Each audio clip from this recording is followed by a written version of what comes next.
How's it going, everybody? Today is my conversation with Pym Avery. And Pym is a tattoo artist who taught herself the trade of tattooing in a van across Europe during the 80s and 90s. What's important about that is that the further back you go in time, the much harder it was to learn how to tattoo or have someone teach you how to tattoo. The amount of gatekeeping that's done now is not a lot compared to back then. And the further back you go in history, in modern history, do you find that it does become exponentially more challenging. Back then, tattooers were wizards in almost the literal sense of the word. They were almost like circus acts and sideshow kind of stuff, and really niche market. Tattoos were not they were not like they were today. They just were not, and it's almost hard to imagine. Now it's almost like it's almost kind of normalized a little bit now. Back then there was a lot of secrecy and mysticism, and there really wasn't information being shared, documented, or anything like that. Pym wrote a book called Showtime that she released this year, and it's pretty much documenting her crazy history from start to finish, learning how to tattoo. I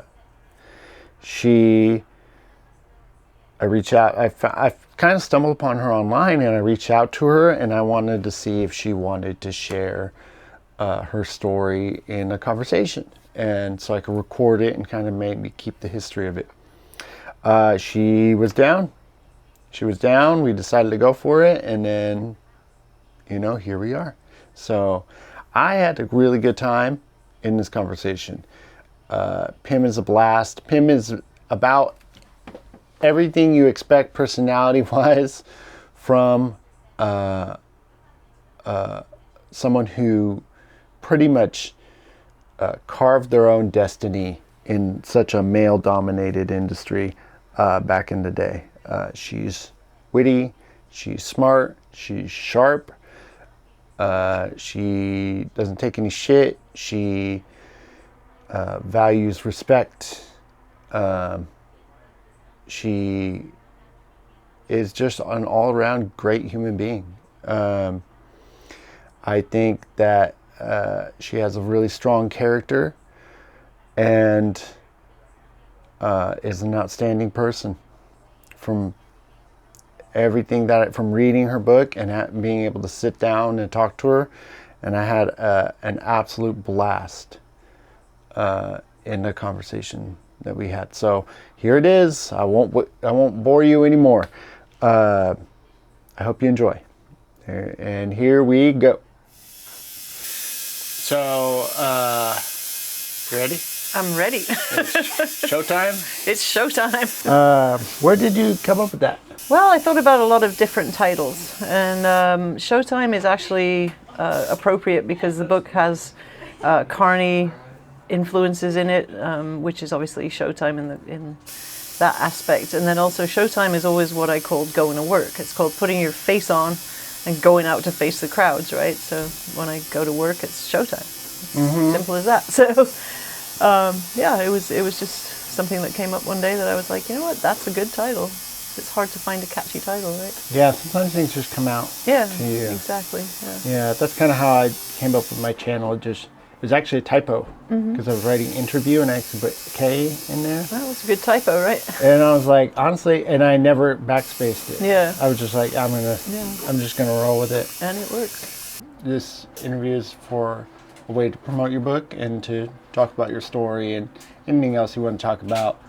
But I guess what would be great is maybe starting off with maybe just a little bit, what's the book about, Yeah, I mean, the book, obviously, to promote it is one thing, but on the other side of it, it's just a story that I think is important to get out there because It's about how difficult tattooing was to get into in the last century, as people like to call it now, and how in the 80s and 90s, pre-internet, there was very little access to information about tattooing of any kind. And even for the guys, it was very difficult to get into the actual trade. It was very heavily protected. The secrets were heavily guarded.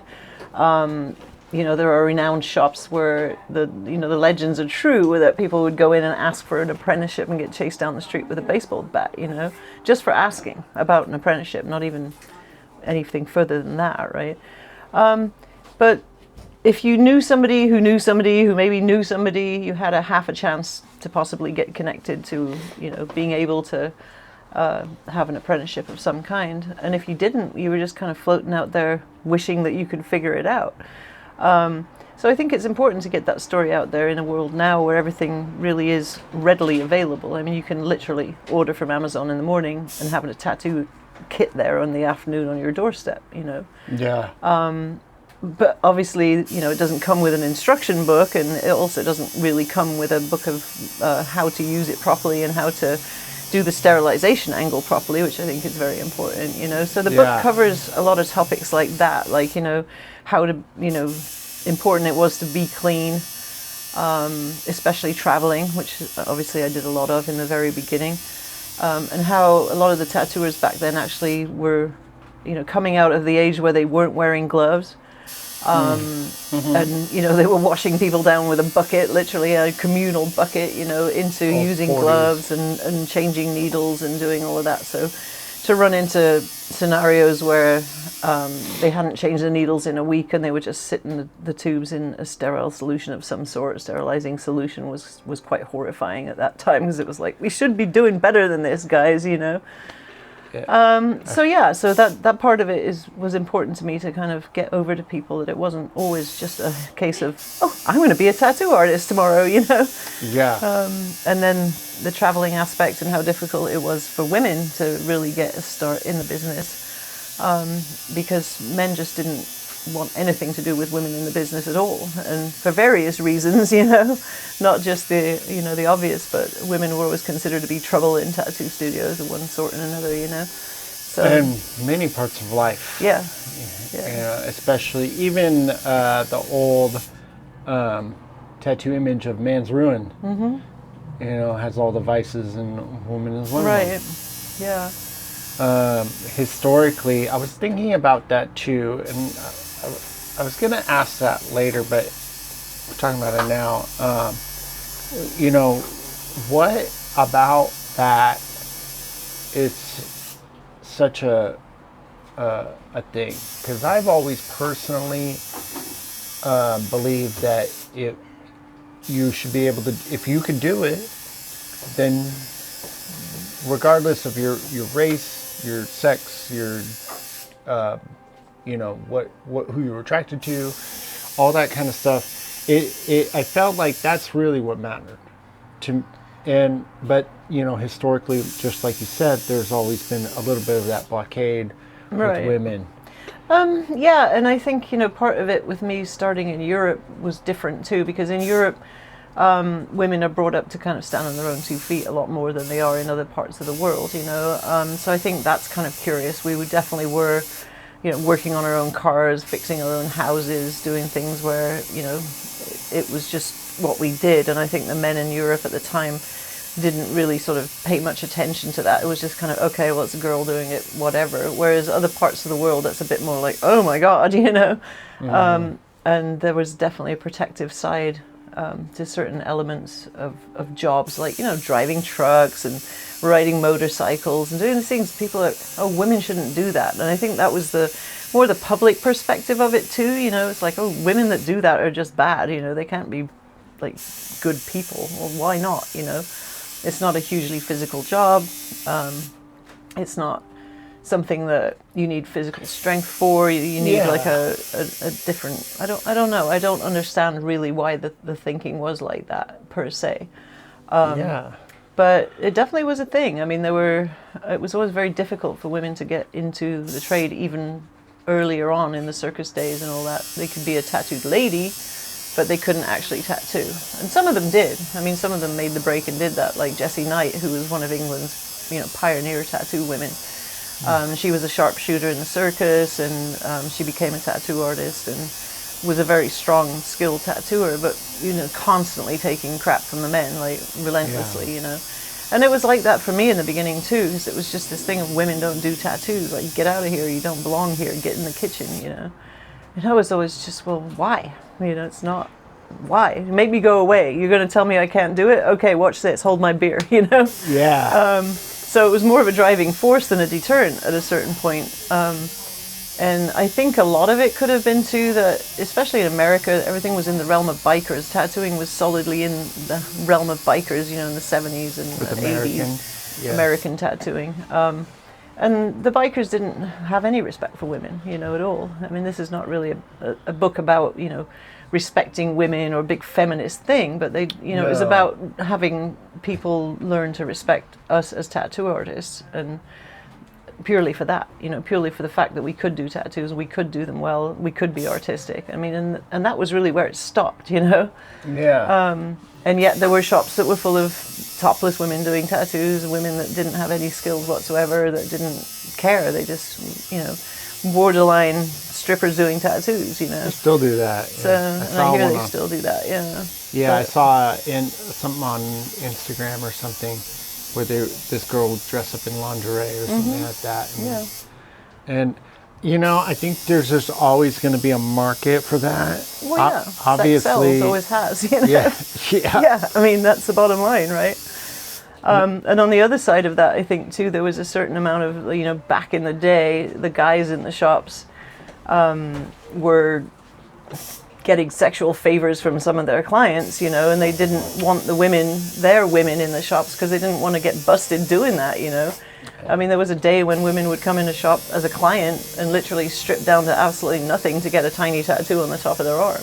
Yeah. And so that was constantly being thrown at those tattooers, and it was bikers, and they were just easy, like, oh, okay, cool, different days. I mean, you can't really, I guess you're not even supposed to talk about that kind of thing now, but it definitely happened, you know what I mean?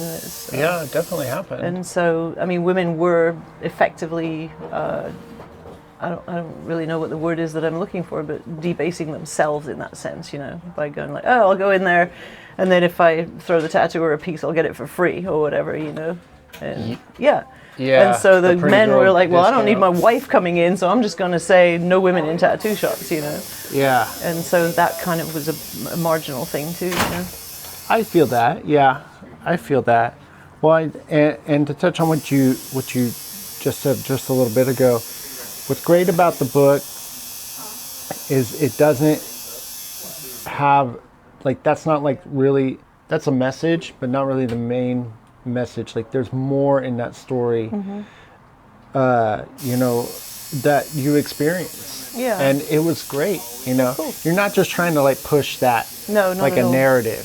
You're like, this is my story and this is what happened. Yeah. And this is really how it was. Yeah, and And- it's really not meant to be a feminist book. It's meant for anybody to be able to read, it's like, and to educate about tattooing as well, so that the clients and people that are not even interested or don't think they're interested in tattoos can learn something about it. And I've had people tell me that they learned more than they ever wanted to or needed to know about tattooing, but they still enjoyed the book because it has aspects of travel and history and things that, they found curious, So, yeah.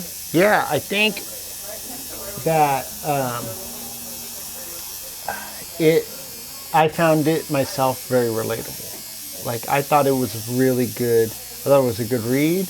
I thought it was extremely well written. Well, thank you. And very, like, in multiple aspects, in both storytelling, narrative, in how to follow the page, in, just how everything flowed from start to finish per chapter.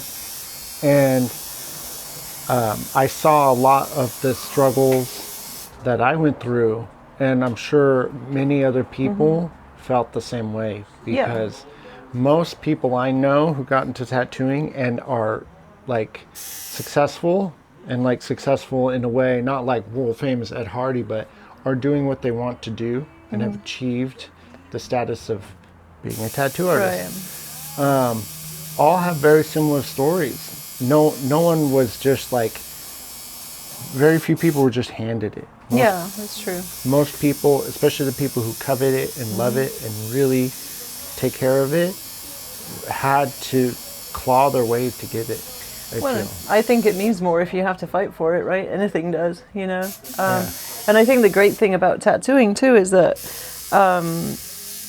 there's so much to learn in the very beginning, and you're kind of just fascinated by this whole thing of like, I have to learn all these technical aspects. And back in the day, I mean, we had to learn about skin, and we had to learn about color, and we had to learn how to make our needles and tune our machines to work with that skin and work those colors into said skin. And we would go curious routes to do it. Like, I remember having a doctor that I would talk to, that was a skin doctor, and he would cut tattoos off back in the day before they had laser, and he'd bring in little pieces of tattooed skin and put them under a microscope so you could look at the layers. And then we would discuss like how these, you know, the ink sat in the skin and what exactly they were doing and how the body would process that, you know. Wow. So really going to the core of like what was actually happening, you know, to understand. And then that gives you a whole new understanding of how, you know, you're working with the skin. Yeah. So all of these things, like outside of just the client, you know, and the client is a whole different thing, you know, and you're dealing with live human skin, you know. I'm thinking about that skin getting cut out.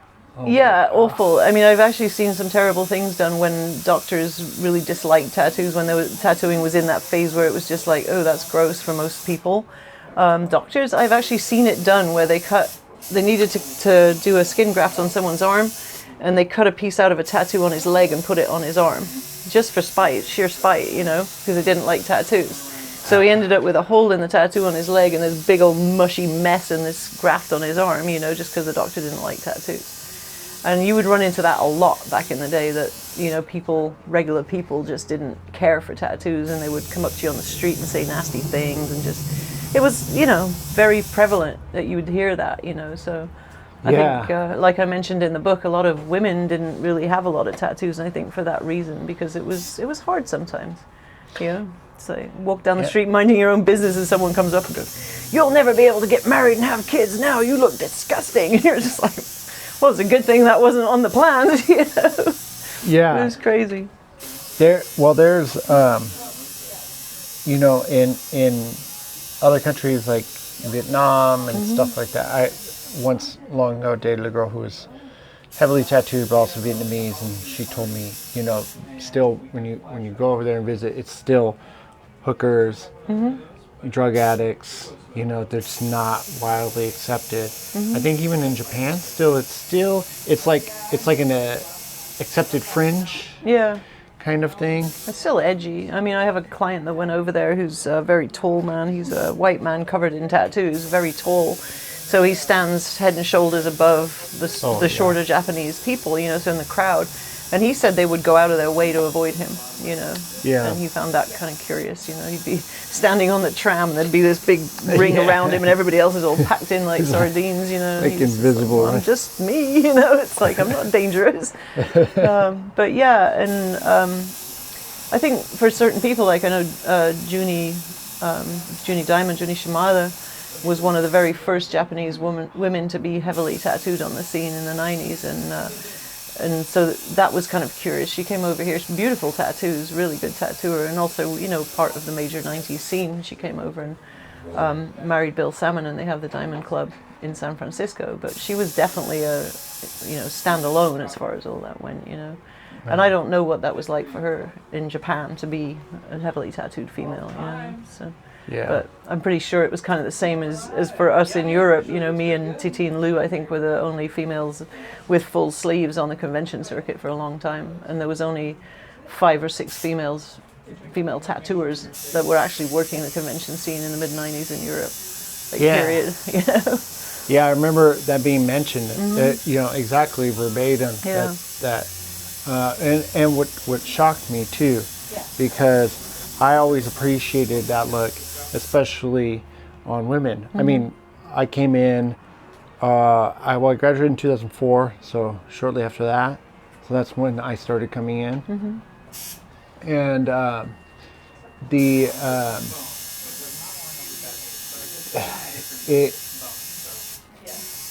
don't know, it comes up a lot that the women didn't get tattooed.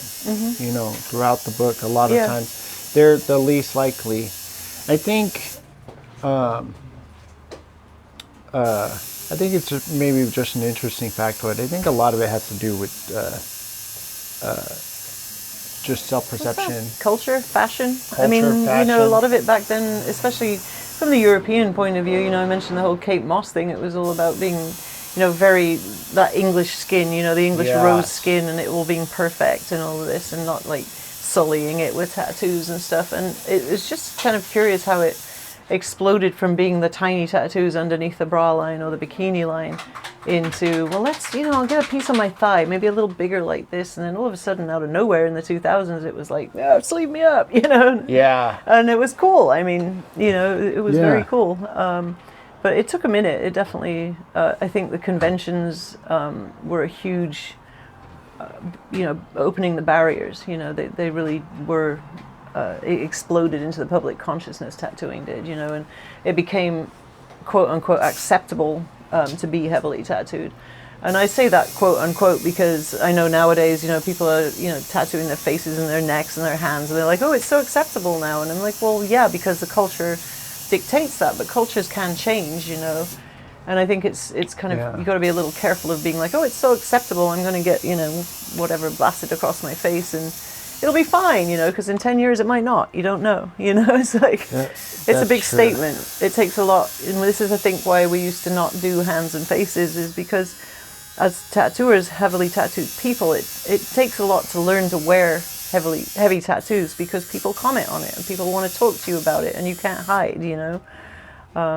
So it's out there, right? And then do you want it to be the first thing people see, like when you walk up to them? It takes a lot, you know. Yeah. Unless you're just trying to piss them all off, which is fine, but you got to think about in 20 years when you're at the PTA with your kids, you know, how are you gonna feel about it then, you know? 100%. I agree with that. When I finished out my sleeve to finish with my hand, like I still remember feeling the next day being like, What like, did I? what did I do? How am I gonna like this? Is this gonna work for me? Right? Yeah. Now there's the idea of everyone seeing me differently. I usually don't care, but you know, everyone's aware of it. Whether you care or not, you still care a little bit, but you're definitely aware Yeah. of Definitely. it. Yeah. With your book, the one thing I really appreciate, like right when you open it up, I really appreciated how you talked about the era before the iPhone. And I'm honestly, you said it way better than I've said it, but I've said similar things about, you know, the iPhone. There's like before internet and after internet. The iPhone is a great example because that really changed the world. Like once that hit, like so many things were different. It put the internet in people's hands. And I just really appreciated how you described the world before the internet, because, you know, that was back then. I was still a kid. I'm a millennial, so I'm half one foot in this side of the history and half in the past, half in the future. And I still remember having to knock on your friends' doors, ask them if they have to go play. You know, Right. I still remember the direct TV channel that would just play, or when I grew up really poor, the TV with Channel 13. You know, where it would play all the different things in a row. I didn't always have that. Yeah, they In did. Europe, they had three channels. I think the Channel 4 didn't come along till like 2000 or something. So they had the BBC One, BBC Two, and independent TV, and that was it. Yeah, That was it. Wow. And you had to go and stand in front of the TV and push the button to change the channels. Yeah, You know? yeah. So you go didn't have from a that to remote. just being able to program it on your phone and record it from over here and get home and watch the show. I mean, it's worlds, you know. Yeah. And you know, it was a cool time. It was a really cool time in its own essence, right? Like the world was so simple in a lot of ways, you know. Yeah. And in other ways not, because if you wanted to talk to a friend on the other side of the world, you had to write them a letter, you know. Yeah. Or like I pointed out, we waited for the tattoo magazines to come through. They were published every 4 months. You had to wait 4 months for new stuff, you know. And I don't think people can really conceive of that. Like, it's like, how could that be, you know? Because you pull your phone out of the pocket and you're like, oh, ding-a-ding, let me look up pictures of panthers or whatever, you know, and there they are, 10,000 of them, you know. Yeah. And so the access to information has been really good as far as the advent of the iPhone, and or what I call it, that the advent of the iPhone, because I feel like Steve Jobs really did change the world, Yeah. And I've said before, Steve Jobs is the devil and the internet is the root of all evil. But Okay, at the yeah. same time, he is also it's one of those double-edged swords, because you can find a lot of useful things, and you can also find a lot of things that are dubious, not quite so useful, dangerous, like the dark web and all these things and all this the things people do on the internet that aren't quite so savory, right? Yeah. But the fact that we have access to boundless information is amazing. It really is. It's just so many tools. You don't have to carry around 600 books for your library anymore. You have your phone, the camera in your pocket all the time. And that was part of my book too. I didn't have any pictures from the beginning because I didn't have a camera. Yeah. Yeah. I remember back in the day, you when you would look at a portfolio, they were all Kodak printouts. Yeah. And it would be just an actual picture book that you'd be just flipping through. Yeah. And like you mentioned in the book too, like stealing portfolios. Yeah. That was like the big deal. It was. Now it wouldn't even matter because everyone's like, I don't even want to look at your book, just show me your Instagram. Well, you can steal it off the Instagram immediately. You can still do that too. It's like, I read something this morning about people complaining that their artists don't post their pictures, and we would tell people, in the late 90s, 2000s, like, if your picture gets published in a magazine, understand that people will copy it, So if this original custom art piece that we've done, if you don't want it to be copied, don't let it be published. Don't let them take photographs at shows or whatever, Just be aware of that. So that's something that I find curious, is that people want their stuff out there now. They want to be like, oh yeah, I want my picture shown. Well, someone can take that. Why did we do all this work to be original, And the other side of that too, with the cameras and the Kodak, you had to be really good about your photos and make sure the light was right, because people would think you were trying to cheat because you had to have those nice clean lines and everything had to be really visible, and so we spent a lot of time trying to take good pictures, and I spent a lot of time wasting film because, well, I'm crap at taking pictures, and I throw out half of them, and it was difficult to get a good one. And now, the phone can take your picture from like a crappy overlit glary thing and flick a few sliders and you've got this amazing glow in the dark piece, and it's deceptive, I think. It can be very deceptive, and it's just trickery, right? Internet trickery. But well, especially too, so like if you have something like an iPhone, like you couldn't even no filter it if you wanted to, because something like the iPhone specifically, one of their pitches is that there's two CPUs in there, and it has a processor for the actual phone, and then the camera has its own processor. So it automatically makes it the best it thinks it should be, right? Yeah. So any one of the reasons I even went with an iPhone, because I like Android as well, because I know you have one, is that the processor uses the best options for skin. And it makes skin look more pleasant. Huh. So because people take a lot of selfies with them. And yeah, I guess so. I mean, I'm not a huge fan of Apple just simply because of all the accessories and the fact that everyone's this big giant club, on that side of it. And I see multiple, lightweight, what would you call it? Conspiracy theory stuff of like all they have to do is change everything in 1 minute and everyone's kind of in the same boat, whatever it is, whether they shut the thing down or whatever they do. I mean, I just don't really like that. Plus the accessories are expensive and I'm cheap. So. I cannot stand it. I regret getting as far deep as I did, but I'm just going to wait until, because this phone works, I'm just going to wait until I jump into a new one to get another But it's one. useful. I mean, if you think about it, like you use Procreate on your iPad, I mean, it's so easy just to bounce the pictures in and out and get them from clients and whatever, So they make it easy. You can't live without it almost, I know, yeah. Like, there's a catch-22, plus there's FaceTime. If I want to talk to my girlfriend or the kids or anything like that, it's like, iTunes. hi, how's it going? Music, all that stuff, which wasn't impossible, like back in the day. Oh, yeah. When before pre-internet, that idea that you could just sit here and look at somebody and in real time have a conversation with them Yeah, was just unheard of. truly unheard of. But they can track your movements, and they can track your buying patterns, and they can Yeah. track all kinds of things, which, I mean, to me it makes it a little scary, but then, you know, if you read the first part of the book, I've never been a fan of government control, so, you know. I feel the same way, yeah.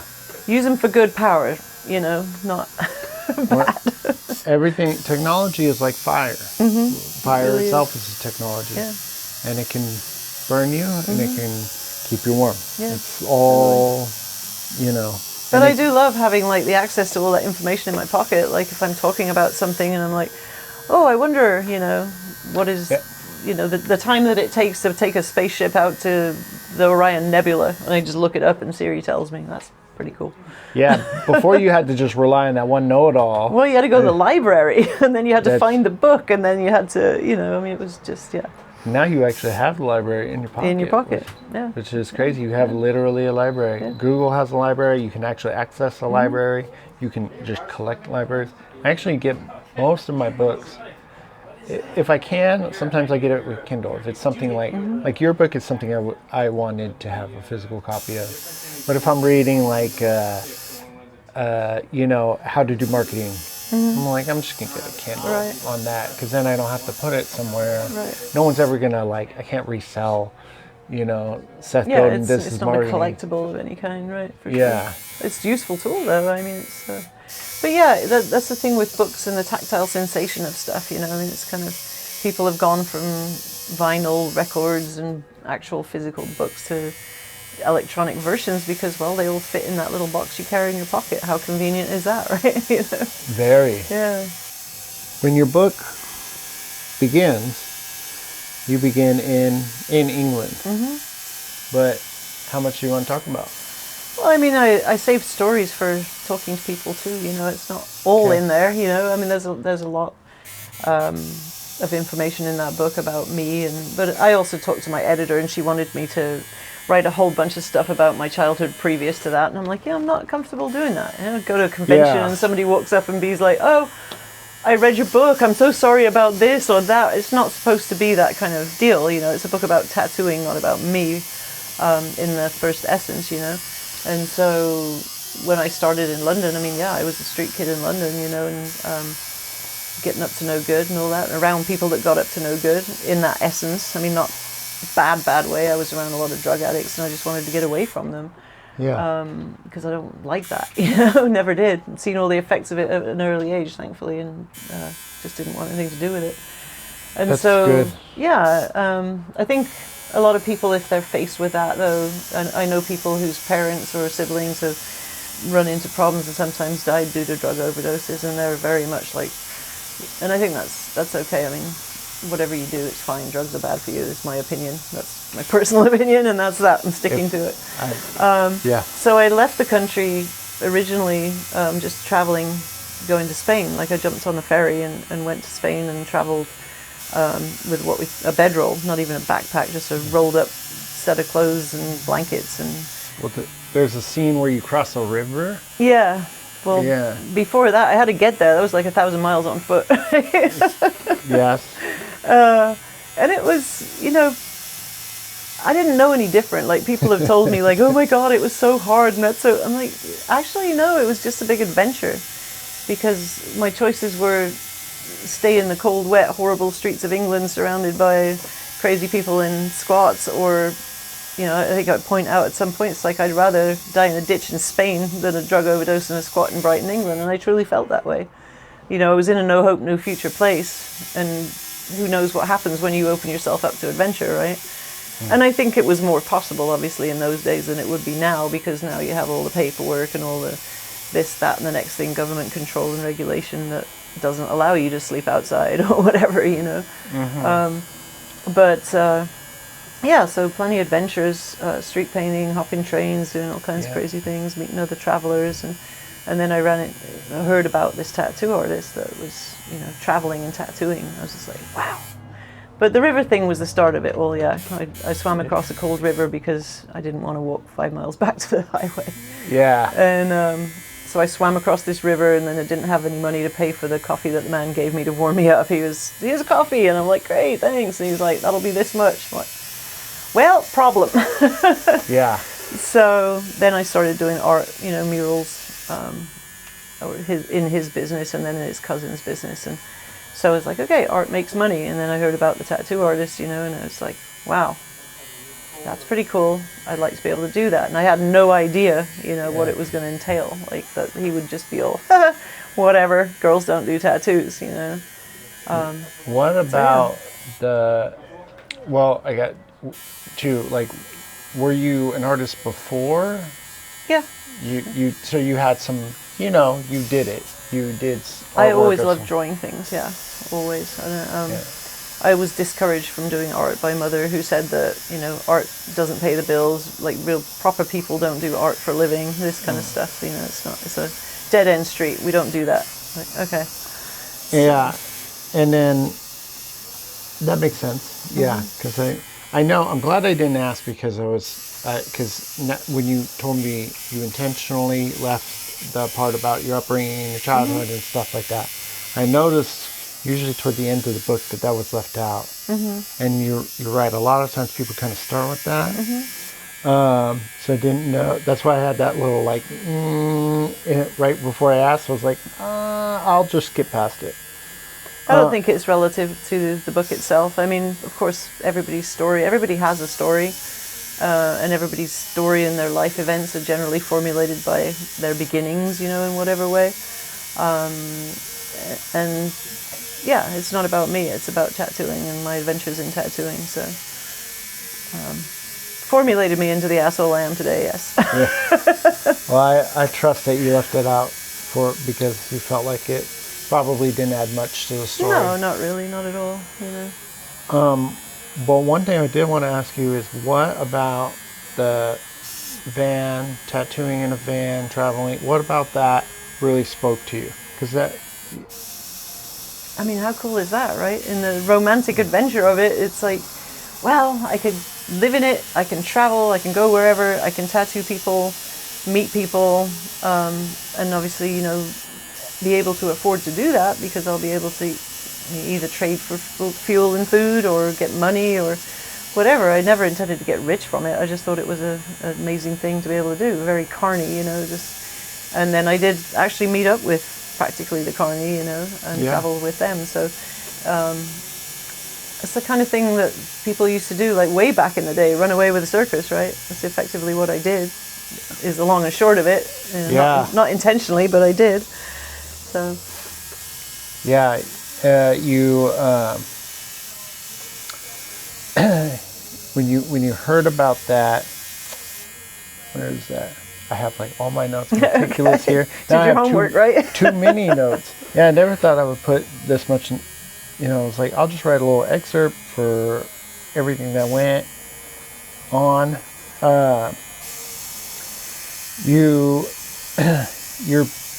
You really kind of kicked it off in Gibraltar. And that was kind of like, after you had kind of made that, well, you were going to Spain, and then that's kind of where you were landed. Well, the river thing was like 5 miles from Gibraltar.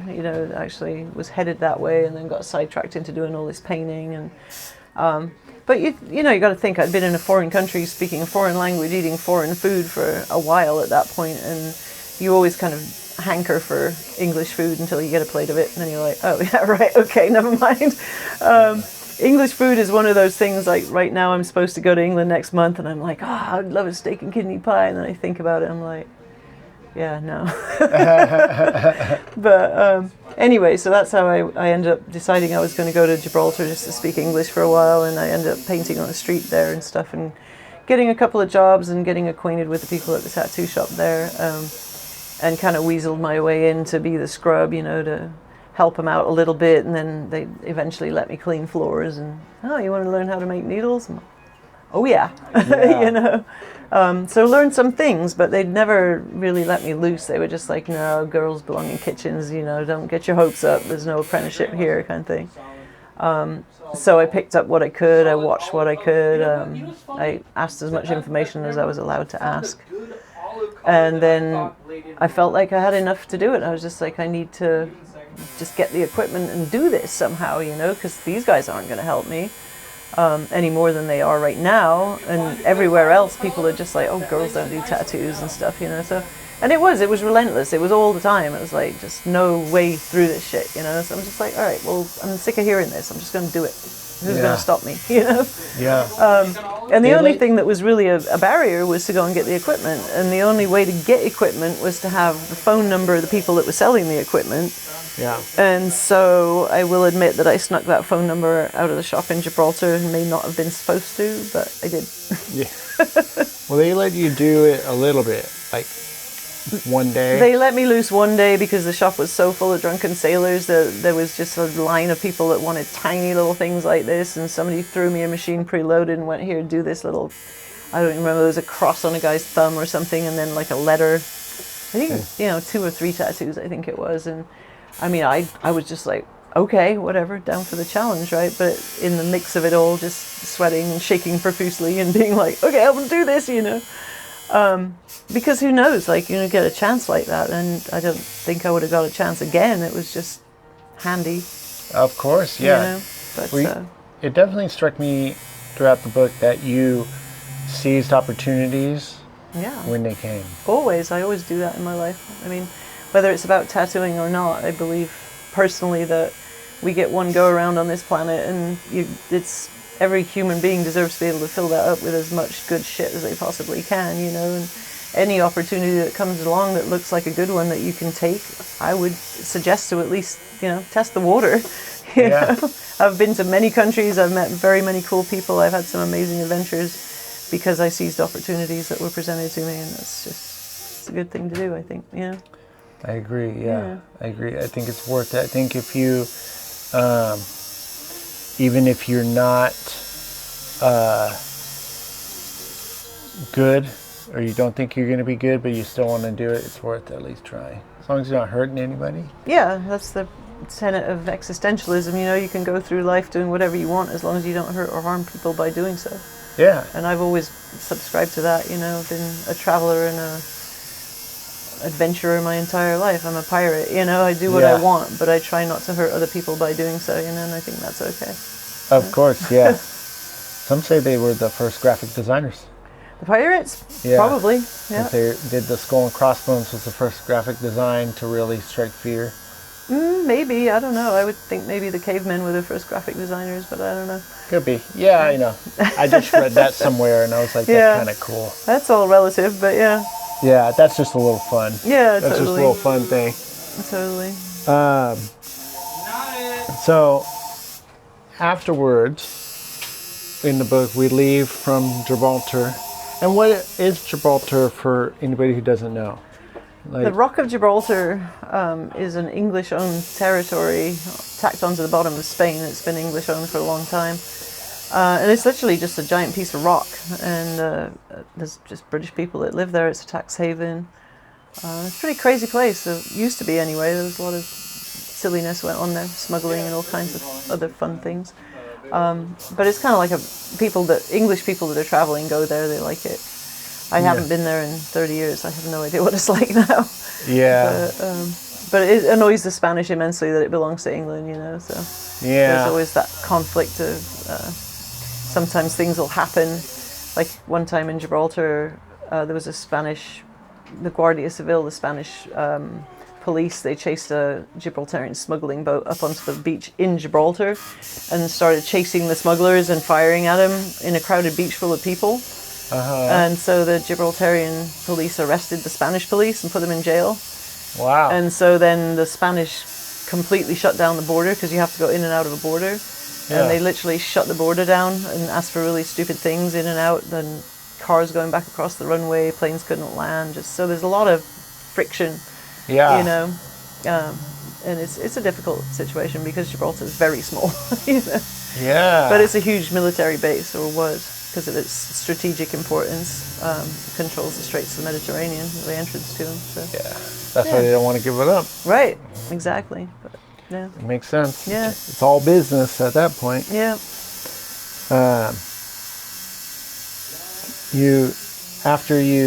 So when you leave that shop in Gibraltar, you sneak your number out, you get your equipment mailed to you with a link. Well, not really. It was a bit more than that. Yeah. Well, I had to go make money to get the equipment, and then I had to get on the phone and talk to the guy who was selling the equipment, because effectively they knew everybody. They knew he knew I was telling things, Yeah, right? he knew. But Yeah. I knew what I wanted, which was the main thing. I could actually list everything off exactly as it was, with all the, the dimensions and the spring grades and the needle grades. And so he's like, okay, but I don't know. I mean, Like, well, you it was didn't a get it from crapshoot. me, kind of. Right. Well, no, he was cool about it, but Yeah. still. Well, he just made a customer for life, essentially. Yeah, effectively, yeah. I ordered from him for years after that, yeah. Yeah.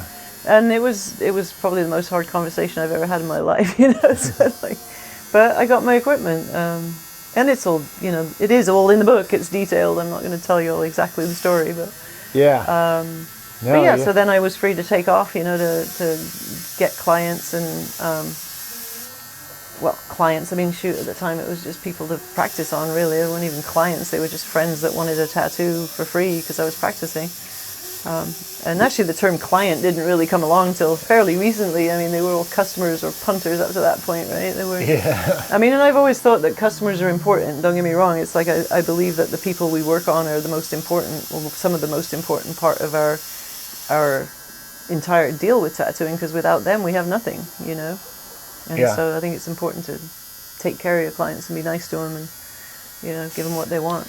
Yeah, I mean, there's no one to tattoo. There's no one to tattoo. Exactly. Tattoo yourself, but you'll run out fast, right? Yeah. I liked one thing you said is that when people were getting your first tattoos that you were doing, that their trust went beyond reason. Oh, yeah. Yeah. And I felt the same way with my own experience. I remember being like, are you sure? Like, you're crazy. In my head, and I'm like, Yeah, artistically I could pull it off. I mean, but art and tattooing are two different things, and I think that's something from the 90s, is that the technique of tattooing is extremely important to the actual job, because without it, the tattoos will fall out and look like crap, And I knew I had no technical ability. That's the whole point of learning it. I mean, if it was just drawing, everybody could do it straight out the gate, right? Correct. But, I mean, I remember this one guy rolls up with a Frank Frazetta thing with a guy riding a chariot pulled by polar bears that wants it down his arm, and I'm just like, you're crazy, dude. Yeah. I'm looking to do little things like this, and but you couldn't, you needed skin, you needed somebody to practice on, so you tell them no, enough, they're just going to be like, well, whatever, then, and just walk out. Right. So, well, at that point, I don't know how, well, I do know how your experience was. At that point, sometimes when you're trying to get in and learn how to tattoo and get some skin, sometimes you're kind of weighing, do I just do it and get the experience, or do I let them go forever? At least for me. Yeah, I mean, you want the experience, and I think the thing is, maybe you bite off more than you can chew to a point, but you try really hard to get it right, that's one thing I always remember. I mean, I know it's different now, because I think the pens are probably easier to learn with. The direct drive is definitely simpler in the long term. There's less variables than you have with machines, for sure. Yeah. And I've seen people, recently, a guy who's been an apprentice, let loose tattooing for 6 weeks, and I mean, his work is just amazingly clean,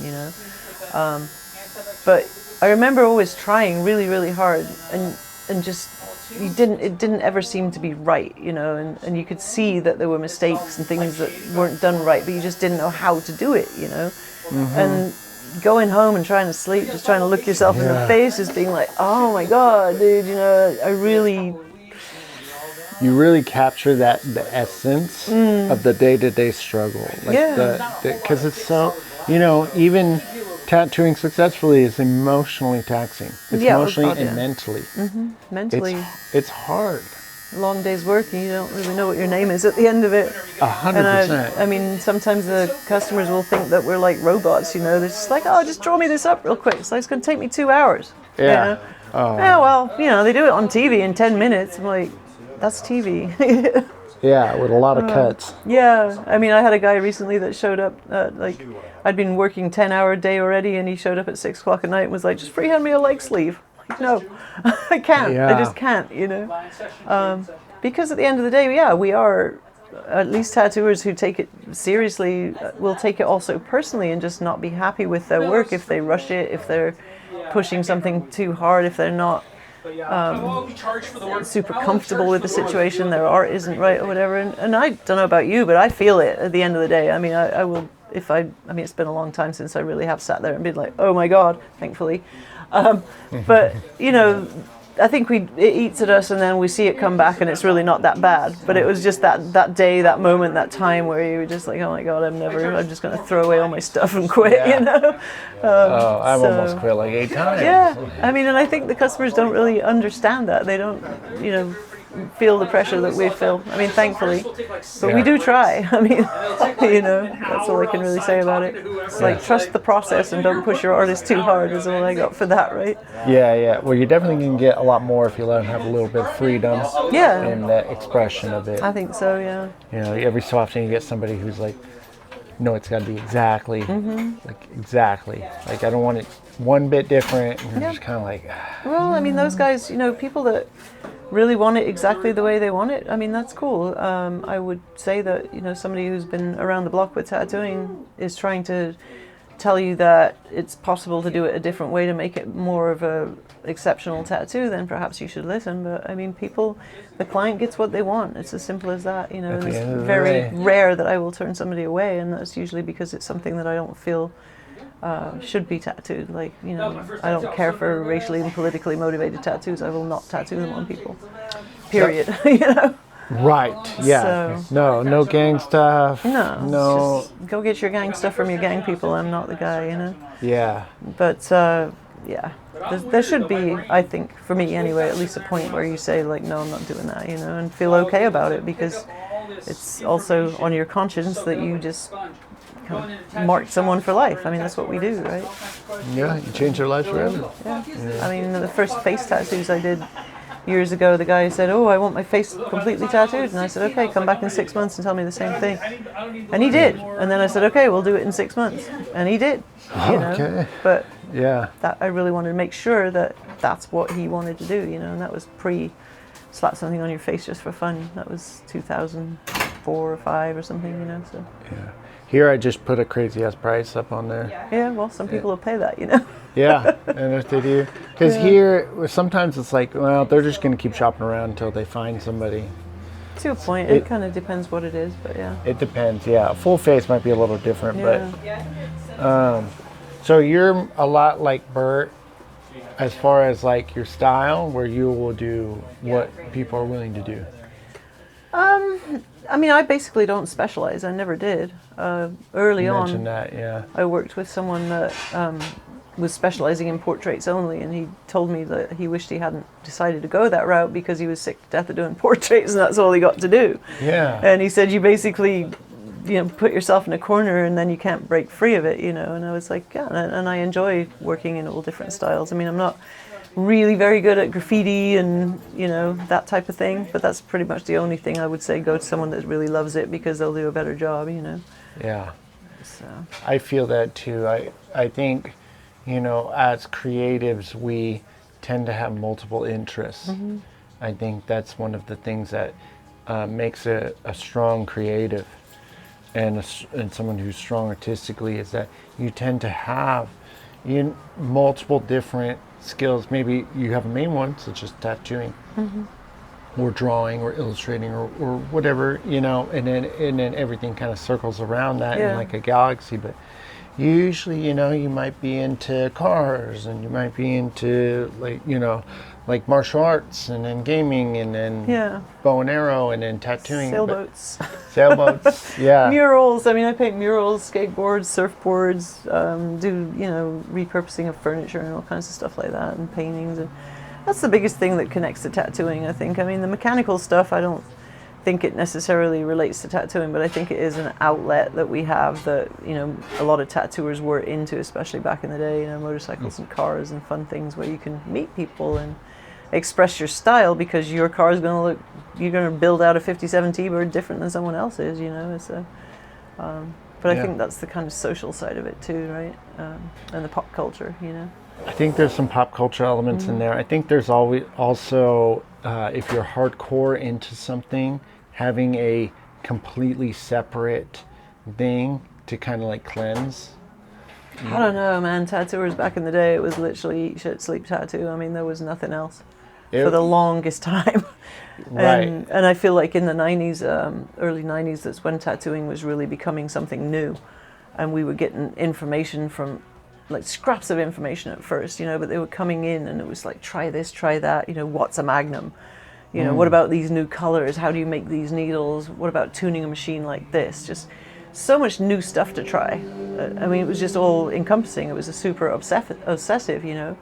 And when you weren't tattooing, you'd be drawing, you know, so there was a huge momentum of information. It was like an information superhighway, and that, I do believe, came through the conventions in North America, and then in Europe they started up, and then North Americans were coming to Europe, and then the Europeans started, and it was just a huge exchange. And then the tribal cultures, the Polynesians, they started coming in and showing us tribal styles, and I mean, it was just insane. There was so much. It just opened up the whole world, you know, and this was before, you know, the internet, which is why I say it was still cool, you know, because you know, you get a piece of information and you could apply that to what you were doing, and then you'd be playing with that for a couple of months, and then somebody else would come along and be like, hey, I just heard this from so and so, you know, try this. So it wasn't overwhelming like it can be today, you know. It was just a little bit at a time. And it was amazing. It was an amazing thing to be a part of. It really was. You know, I'm not the most renowned or best tattooer in the world by a long shot, but I was still part of that, and I feel that it was, we were all, you know, we're all parts of the cog that make this great thing that is tattooing, that is now, today.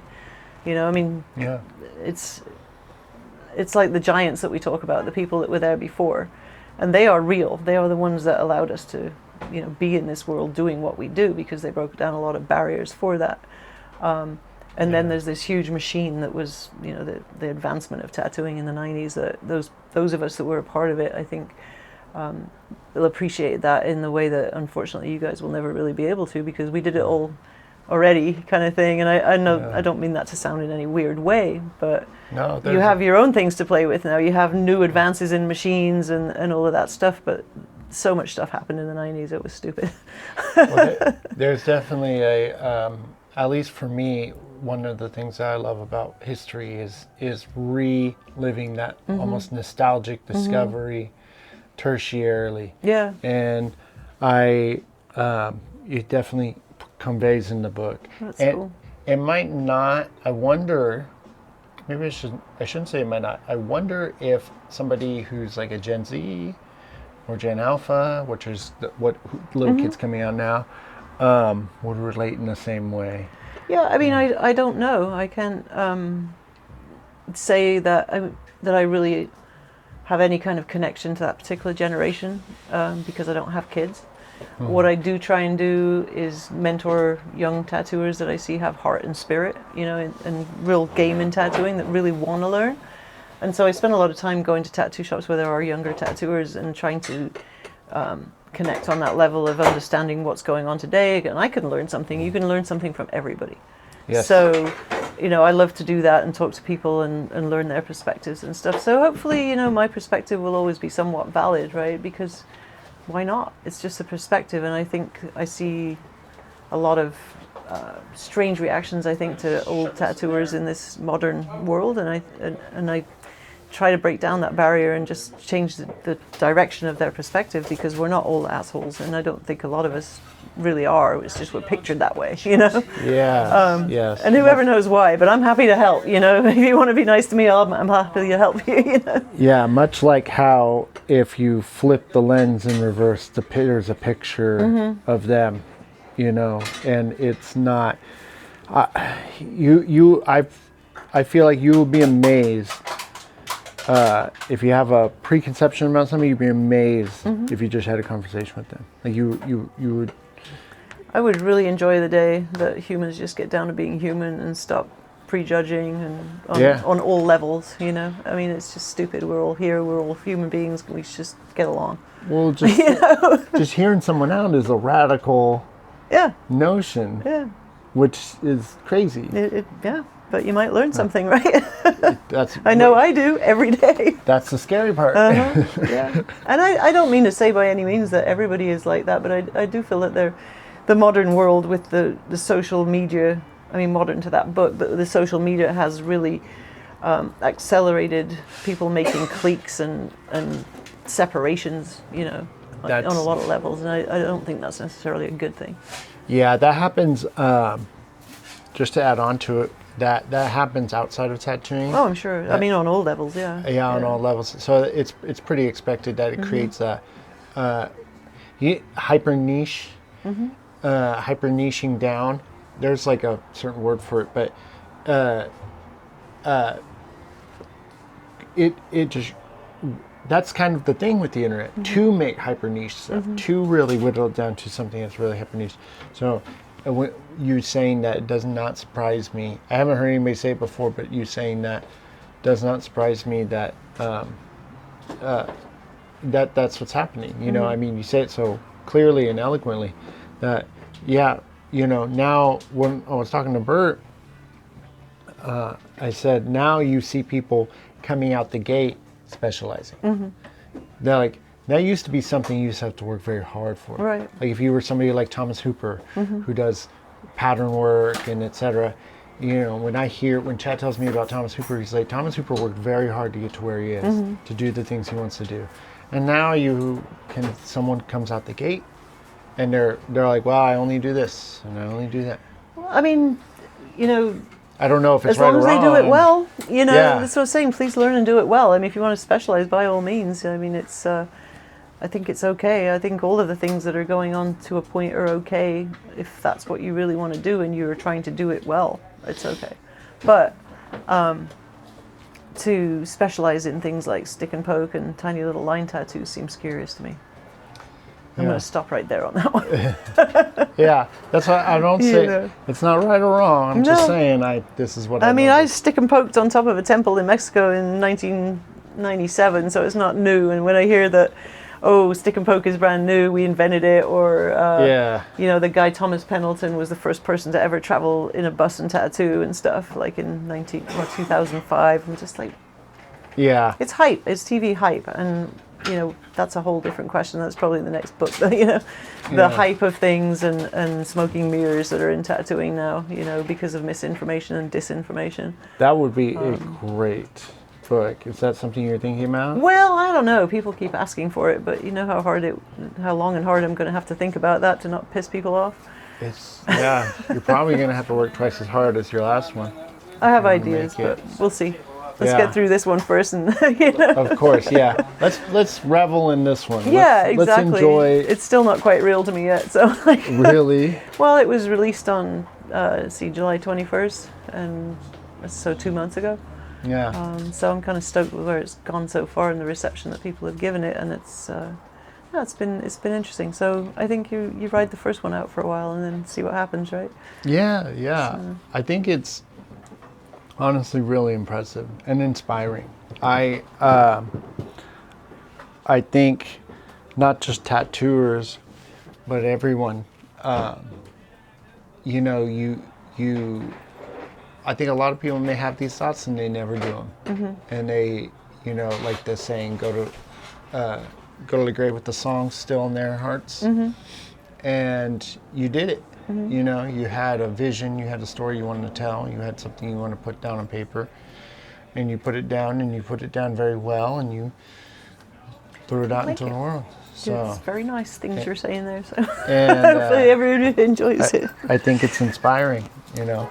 Well, it's meant to be inspirational. I mean, I really do believe that you can get anything you set your mind to, as long as you do it in the right way, you know, and that's just my way of doing things, you know. Yeah, you said here, you know, if you want something bad enough, if you want something bad enough, you will find a way to do it. Yeah, absolutely. Yeah. And I think everybody has that in them somewhere. You know? I think so too. So, yeah. I think it just really depends.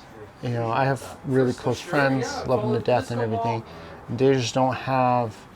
You know, I mean, like I've slept in cars, I've slept in shops, I've taken showers in the sink, I've slaved, you know, I've worked, lost days of sleep just because I had a vision. And here you are. Exactly. Yeah, I mean, that's the thing. I think everybody has an element of that's had a hard time coming up in tattooing, which is what makes it so difficult to kind of watch the open a box from Amazon situation. Which, okay, it's easy now, but please do what it takes to Yes, please. I'll take a water. Thank you. But please do what it takes Thank you, to Jesse. to do it properly, right? That's Yeah. the thing. It's Oh, for me, thank you. Did you want to look, Roy? oh, I'm good. Thank you. Yeah, I mean, the biggest part is the sterilization part, the cleanliness part, the cross-contamination, bloodborne pathogens and all that. They don't sell that with these tattoo kits, and I feel like that's extremely important. Oh, yeah. And I'm kind of mildly horrified and saddened that that's not a thing, Yes. Because you should be doing your bloodborne pathogen certification before you open the damn box, right? Yeah. Otherwise, it's a problem, it's... Well, I was lucky that I was working at a hospital before I actually got into tattooing. So that was already something that was trained. in Right, me. but that's like a happenstance, not a... Exactly, Not everybody has any clue about it, Well, when someone like takes their keys and phones out and we put it on the tattoo area, I'm like, Yeah, now I got to change everything, Jesus.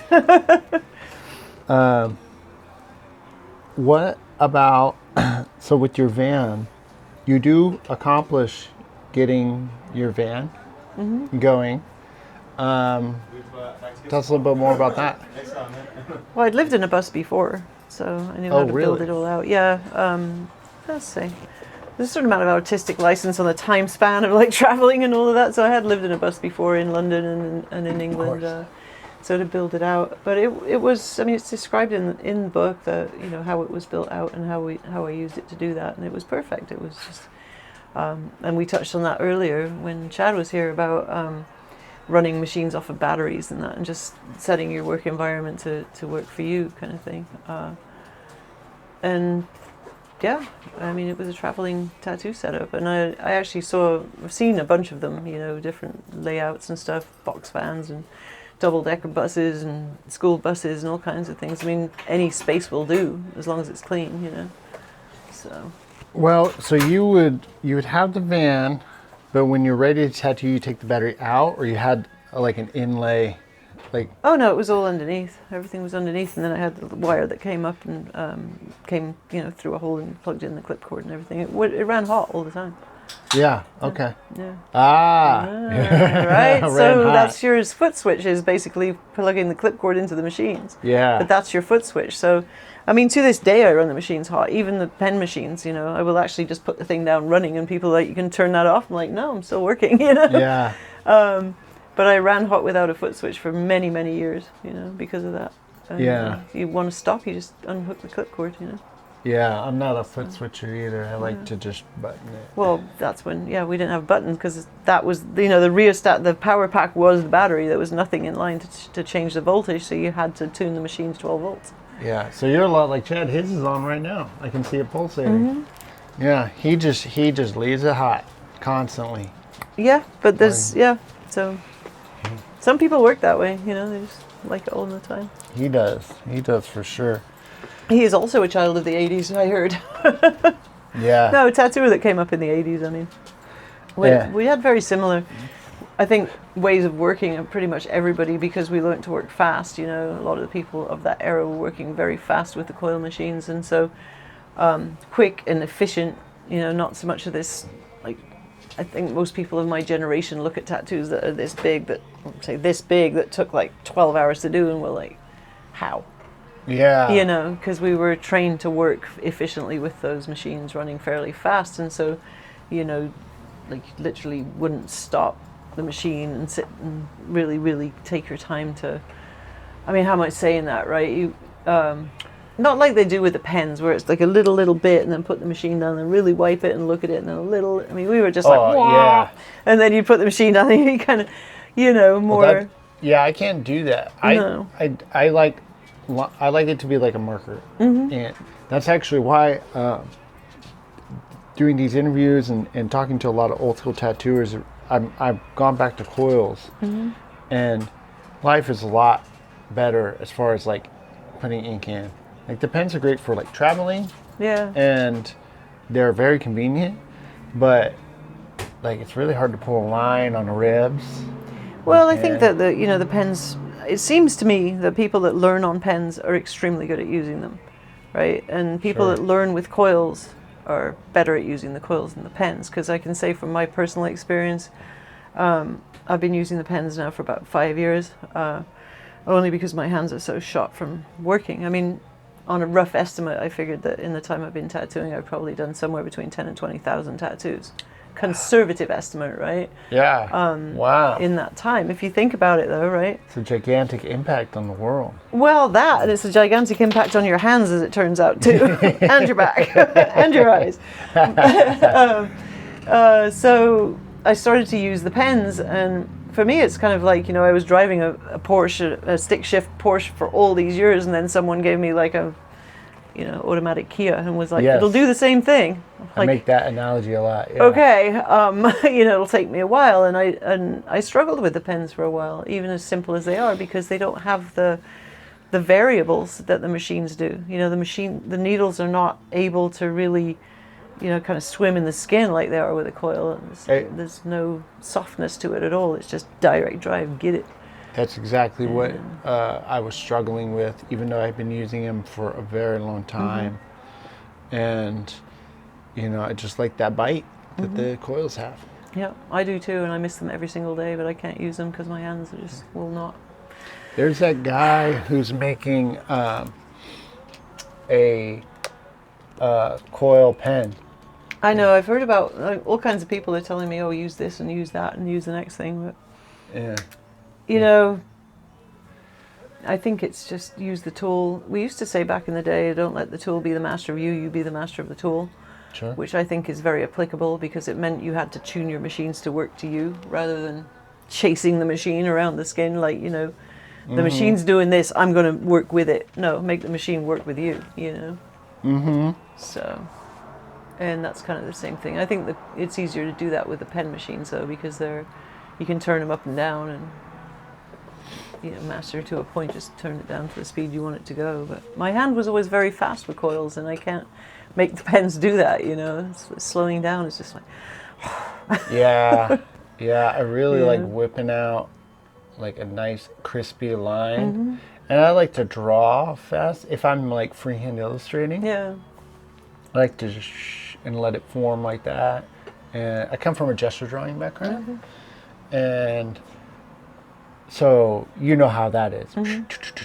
Just get the most important things from 1 to 2 to 3 to 4 to 5, and then bam.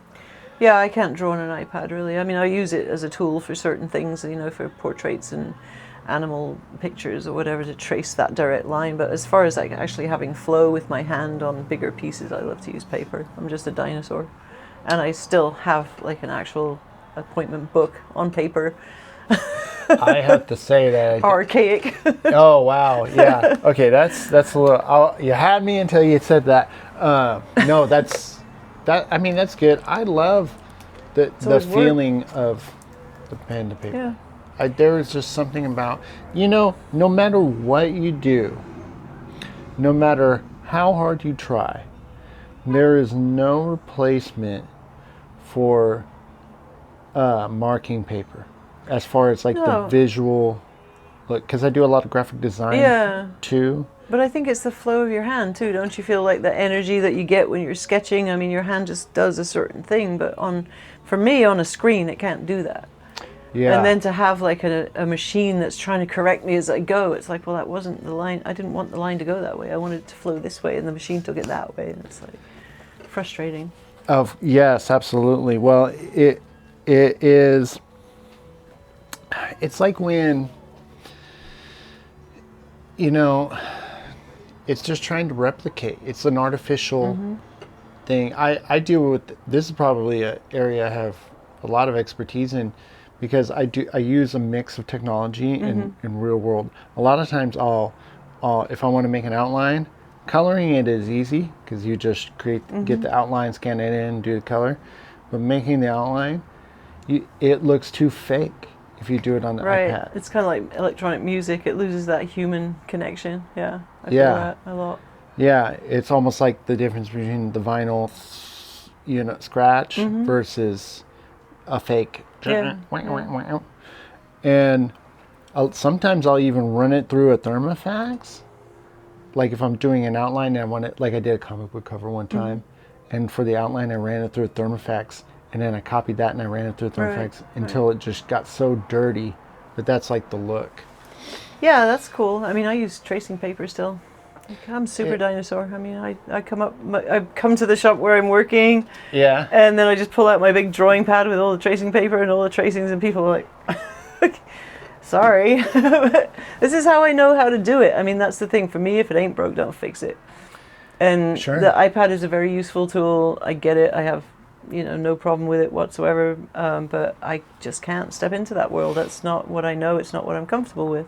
And I can use it for tracing things. I can use it for, tracing lines for portraits and animals and things that I have to take from a photograph easier than I can trace them on with actual paper.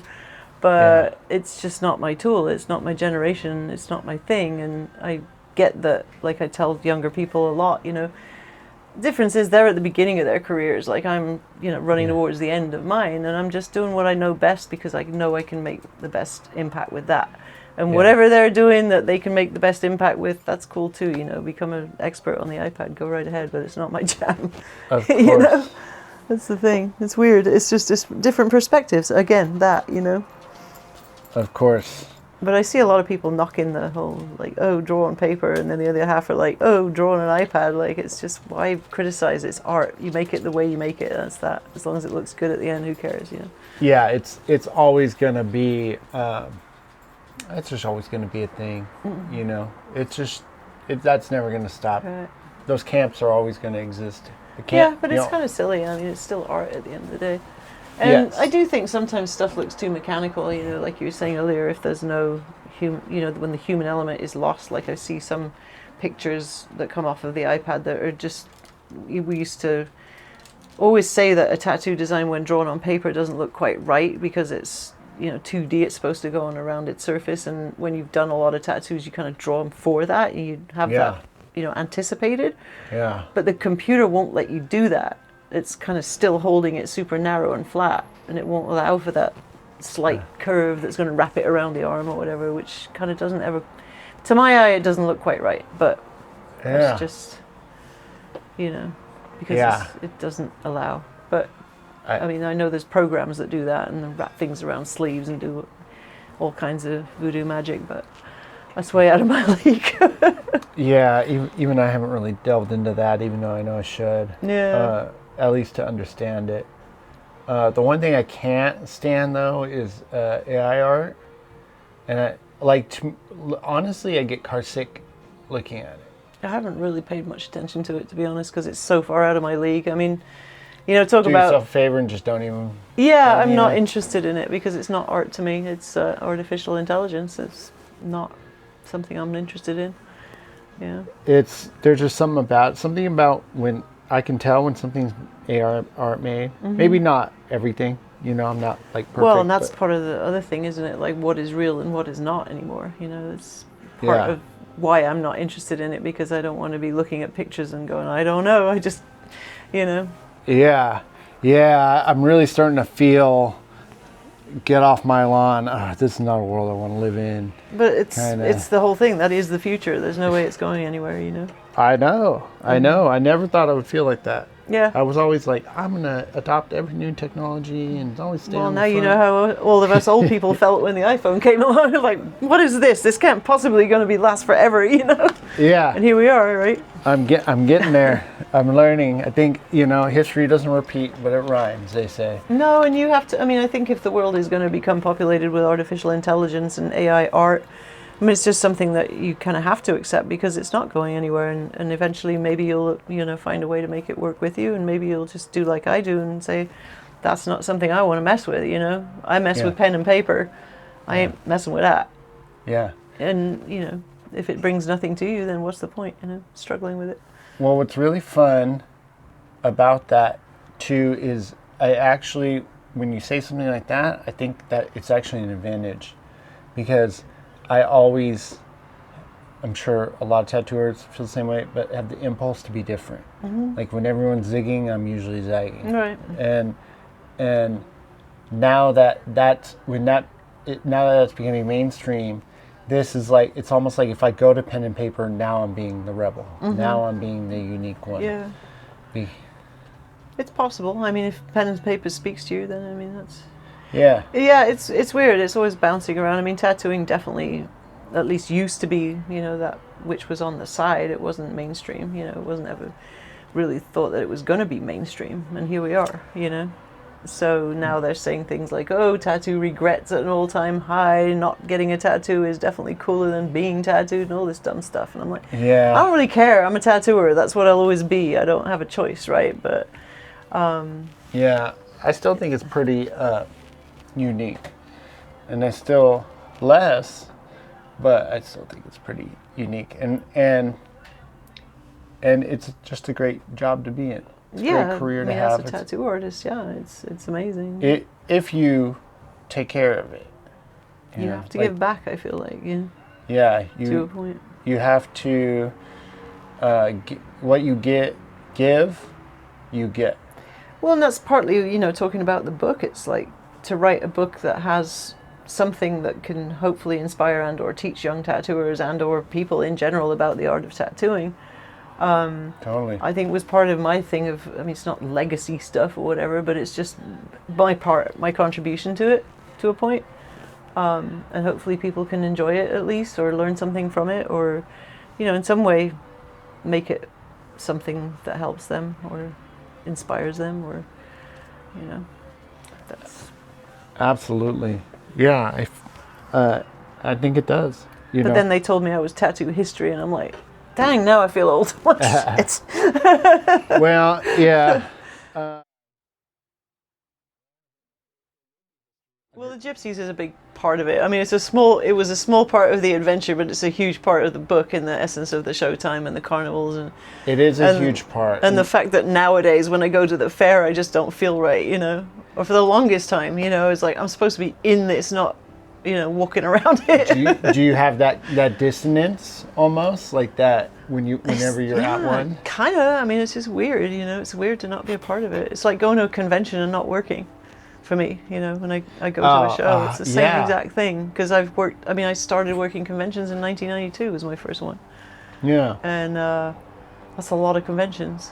For a long time, I was doing literally every weekend. I was away at a show of some sort. Yes. Yeah. Yeah. There's a part where you're running the circuit, like two a month. I think was. There were so many conventions. When they started in Germany. I opened my shop in '95 in Germany, and the only way to get out there was to be present. Like, it's the same way as selling a book. I sell books so much more easily when I'm literally putting them in someone's hand, being like, hey, talk to me for 10 minutes, here, buy my book, right? Yeah. And that's the same way as like, hey, I do tattoos, and people will be like, oh, yeah, whatever. But if you're at a convention, it's like, I do tattoos, I'm here doing tattoos, look at my book, what do you want? Yeah. So there's a lot of that personal interaction, which is extremely important, which has been a part of tattooing since obviously the day dot, because you're making connections with people, and they have to in some way resonate with you in order to want you to work on them. You can't just be like, yeah, I do tattoos, sit down, shut the fuck up and pay me, which was the way. It was, yeah. And then it graduated into we're selling art here. We're not trying to, I was like, what are you talking about? That's how we do it here. Yeah, exactly. But yeah, there was a lot of that too. That trying to make the general public more a part of everything, because they were so alienated from tattooing in the 80s. In that sense, because they didn't know the first thing about it. All they thought were, well, this is for hookers and sailors and jailbirds, bikers, and ooh, scary. Yeah, gang members. Yeah, and really the only bad review. I've had one bad review from the book, right? And this woman, she messaged me and said that I had sent her a copy of the book, and she said that she had read the first 2 chapters and couldn't read any further because it was so dark and disheartening, and it just made her feel bad, and she felt that I needed to go out and be saved. I was like, okay, well, this is not the message of the book. Yes, it was hard, but it was hard for everybody, It's, the world is hard for everybody. Life is hard when you're trying to make your way in it, no matter what level you're on. The default state of existence is survival and struggle. Yeah, That's exactly. how nature is. It's that what we have now, being able to chill and talk and laugh is a lot of many years, many lives went into Yeah, it. definitely. And that's the whole thing. I mean, in whatever way, there's a struggle somewhere, right? You know, I it's like agree. talking to somebody who wants to learn nowadays, who's there going like, God, I hope I make it, you know. And I'm like, yeah, you'll be here. I'll come back in a couple of years, you'll be here. Yeah. You just gotta want it.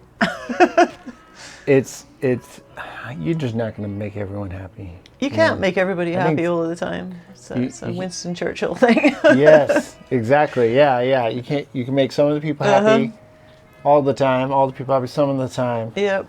and not everyone all Exactly. the time. I think, as far as reviews, they're just weird. Well, it was curious to me Sometimes. because most people are just like, you know, that was cool, I learned a lot, or, you know, it's been generally good. That, you know, the reviews that I've had, some people have been like, I can't put it down. Other people have been like, you know, I learned a lot. Other people have been like, this is a really good, you know, overview of what tattooing was like in the 80s and 90s, you know. And I knew there was going to be something, right? I mean, there's always Yeah. someone that's not going to like it, but I thought it was curious that it came back as being like, oh, it's so dark, I can't possibly, you know. It's like, okay, sorry. Well, I really appreciated how realistic it was, and I love, you couldn't have these meetings with these I say characters, but real people who existed, but the characters like Mao, like the Gypsy King, like all it's almost like a movie. Like the whole book is like really like plays out like a movie. Yeah, people have said I should make a movie. I'm like, let me get the You Audible could. done first. We'll figure it out, you know. You could Yeah. turn that into a script. Yeah, I think so. And you, But who would play me? I don't know, who do you want? I don't know. Why? And like, because like you really put your head in the lion's mouth a lot of the time. But you had to. There was no other way to do it. I mean, you had to push boundaries. You had to be prepared to hear no. You had to ask the question. It's like, and I always did. It's just, well, what's the worst they're going to say? They're going to say, no, fuck off out of here. Okay. That happened multiple times.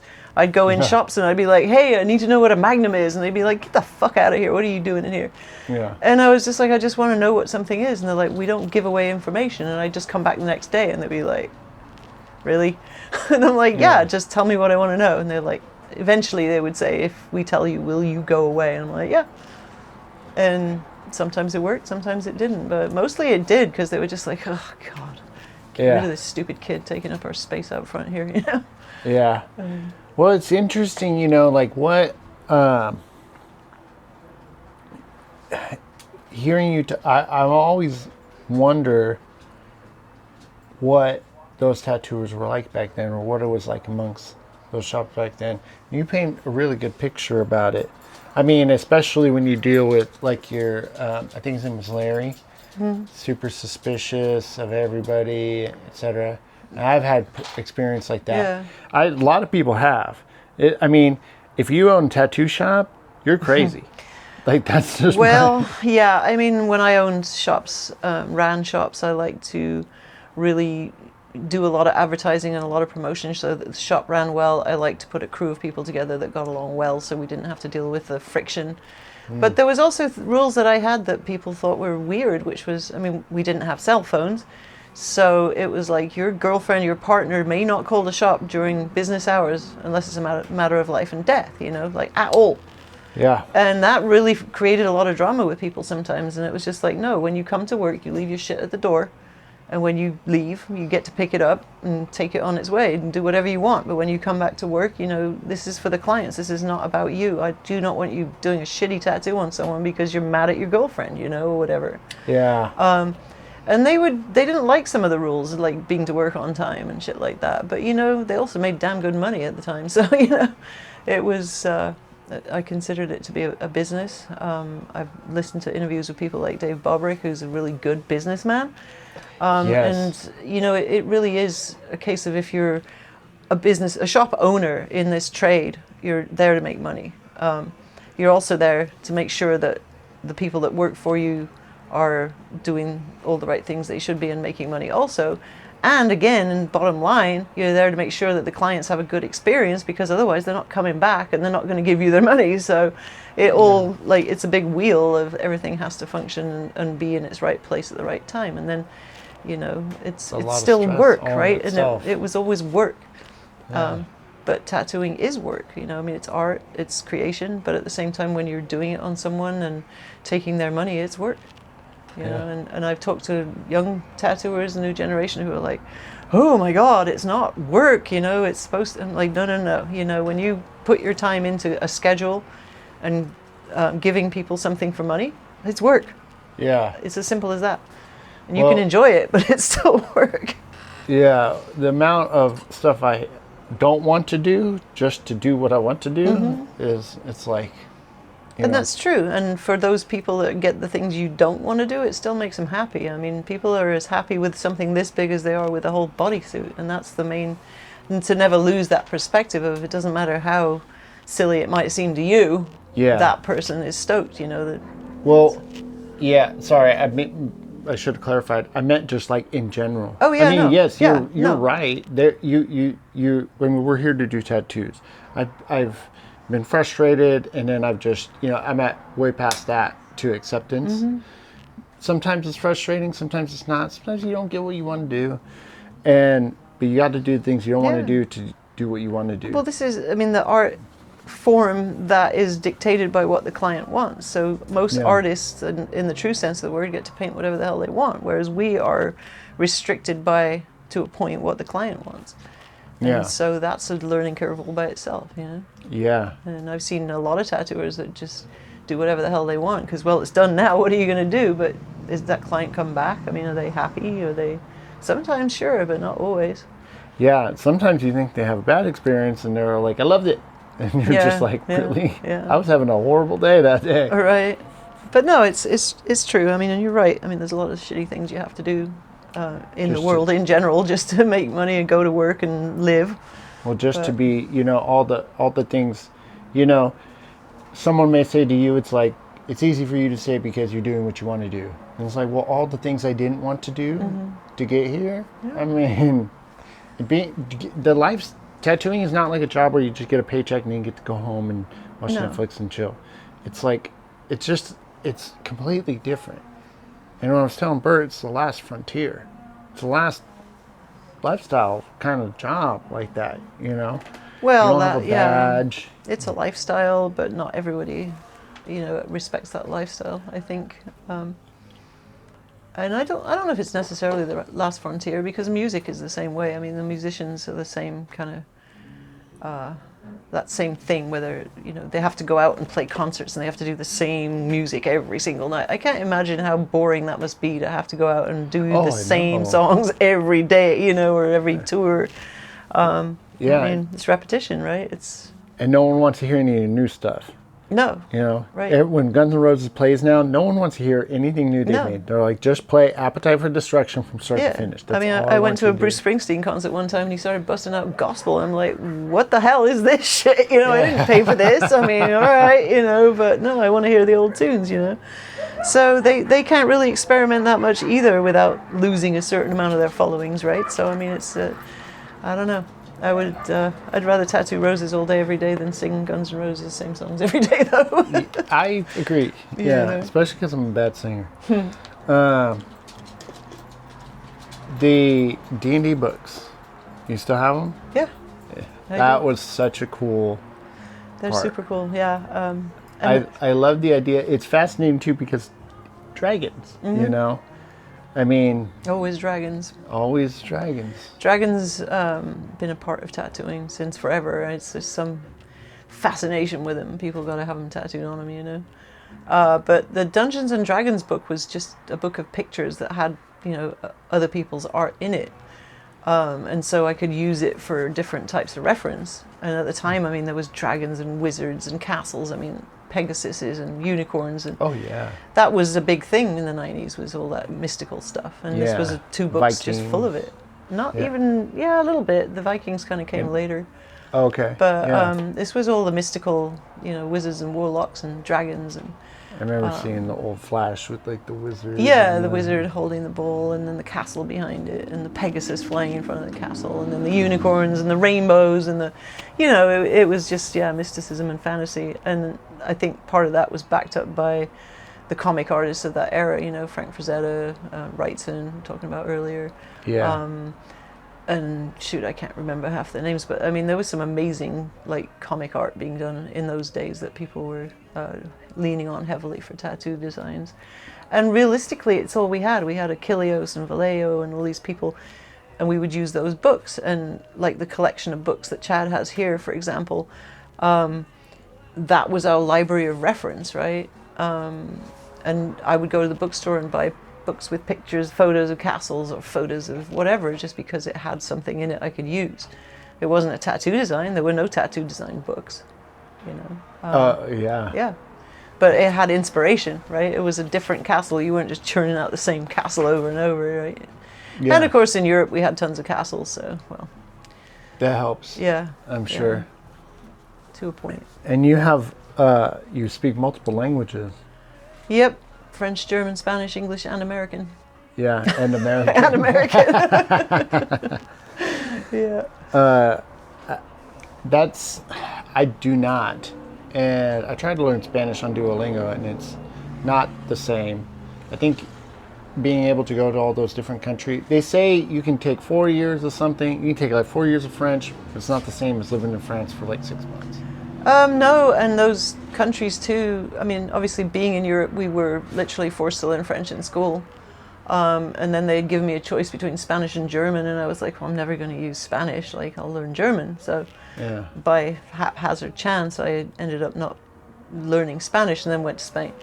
Yeah. But Spanish is actually pretty easy to learn comparative to German, so I learned it by just talking to people, and I just wanted to immerse in the full experience of being in that country, and I figured that, you can't really know what's going on if you don't speak the language, and so it's just a good thing to do. I feel like I hate it when people won't even attempt to do that if they go to live in a foreign country, and I know multiple people like that. They live there and they just will not. Yeah, it's like enclaves of Americans or whatever, but I don't want to bust out of my bubble, but I want to live in a foreign country. I was like, well, why wouldn't you want to embrace that country, rather than protect your own little interest in it, Feels like you're missing out on a lot. Yeah, and then also the trust of people. I mean, you're trying to tattoo people, and they think, well, she doesn't understand what I'm trying to tell her, then how do I get the tattoo that I want?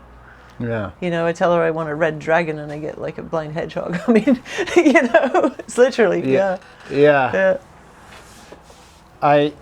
Was it scary just jumping in like that? I mean, because you're doing a whole lost in translation. You just get dropped in there. I'm pretty good at getting dropped in the deep end with shit. Okay. I do that, and I kind of am also that maniac that decides things like, well, I want to sail a boat, so I'm going to buy a boat and teach myself to sail it, which is what I did when I lived in Hawaii. I mean, I'm just kind of like that. I don't really rely on other people teaching me, and I guess I think that I spent too many years institutionalized, like 10 years being force-fed learning and being told what to do all the time. It's like I don't do well being taught things. And so it's an instant kind of, so it's like I'm better off to teach myself. And then I'm not yelling at a teacher or just completely not listening because, and it's just, that's the character defaults we were talking about earlier, that, being young, like how your upbringing forms you, But I don't think it was a bad thing. It's just a different way of looking at things, I relate very much to that. I'm particularly just, I do the same thing.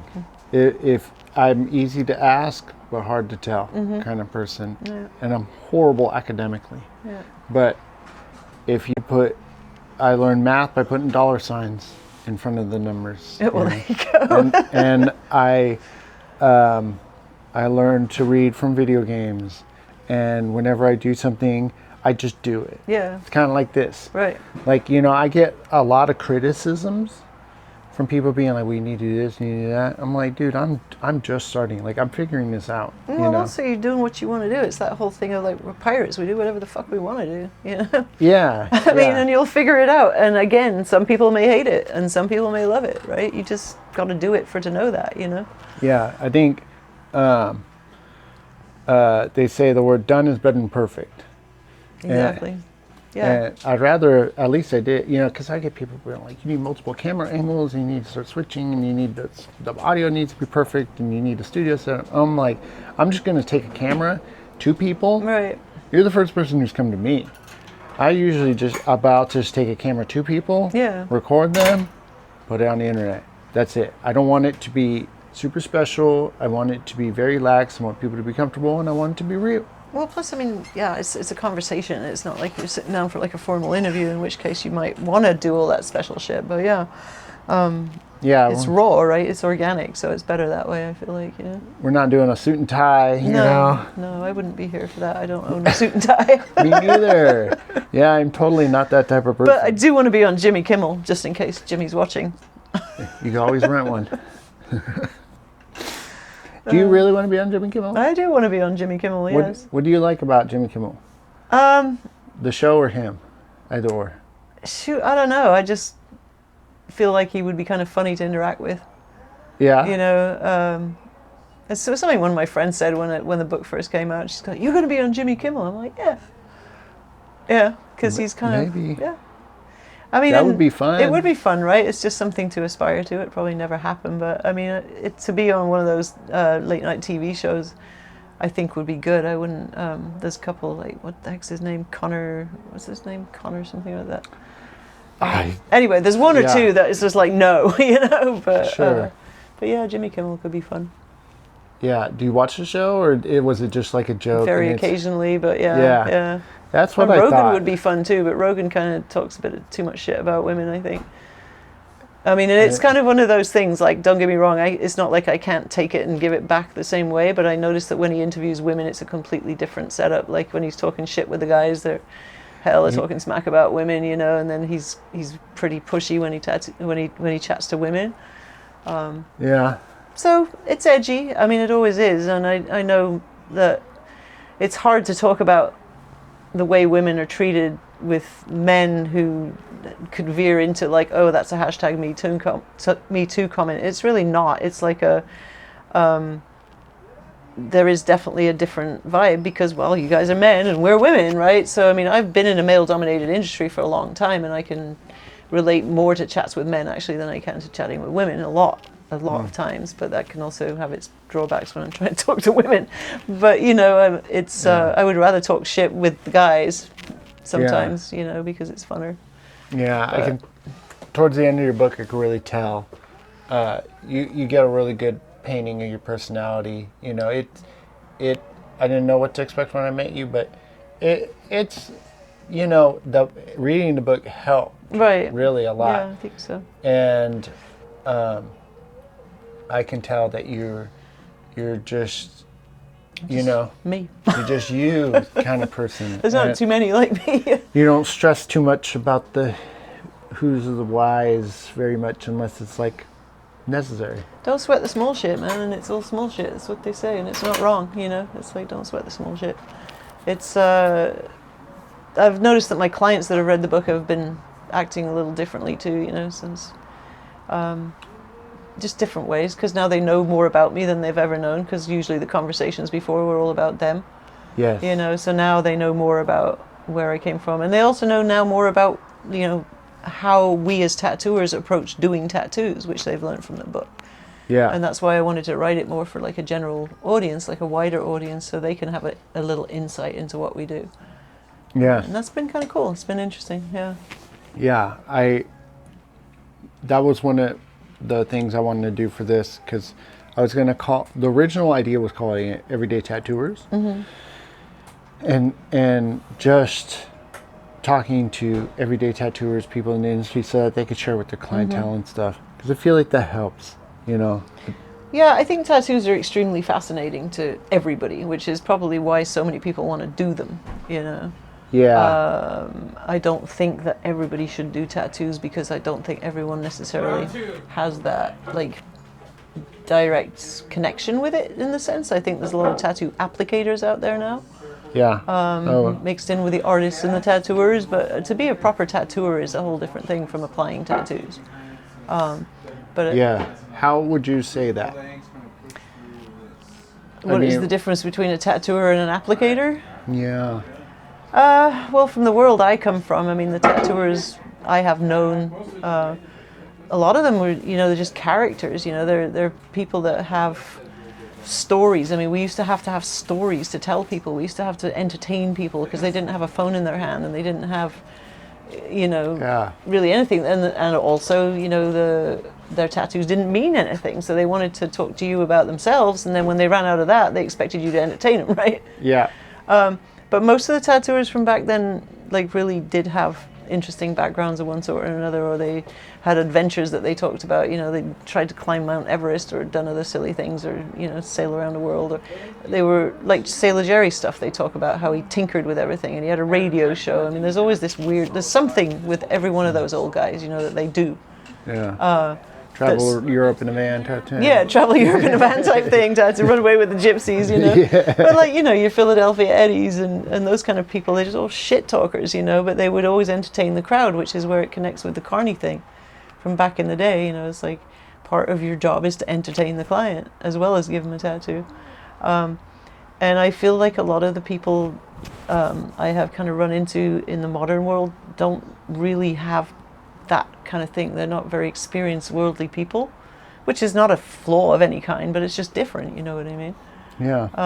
And I feel like sometimes some of the folks that I run into, they have a complete online persona, and when you actually meet them, you're like, well, what's not adding up here, right? And it's kind of like, well, okay, I thought you were super cool, but actually I meet you now and you have the personality of a wet fish. That's interesting. You know what I mean?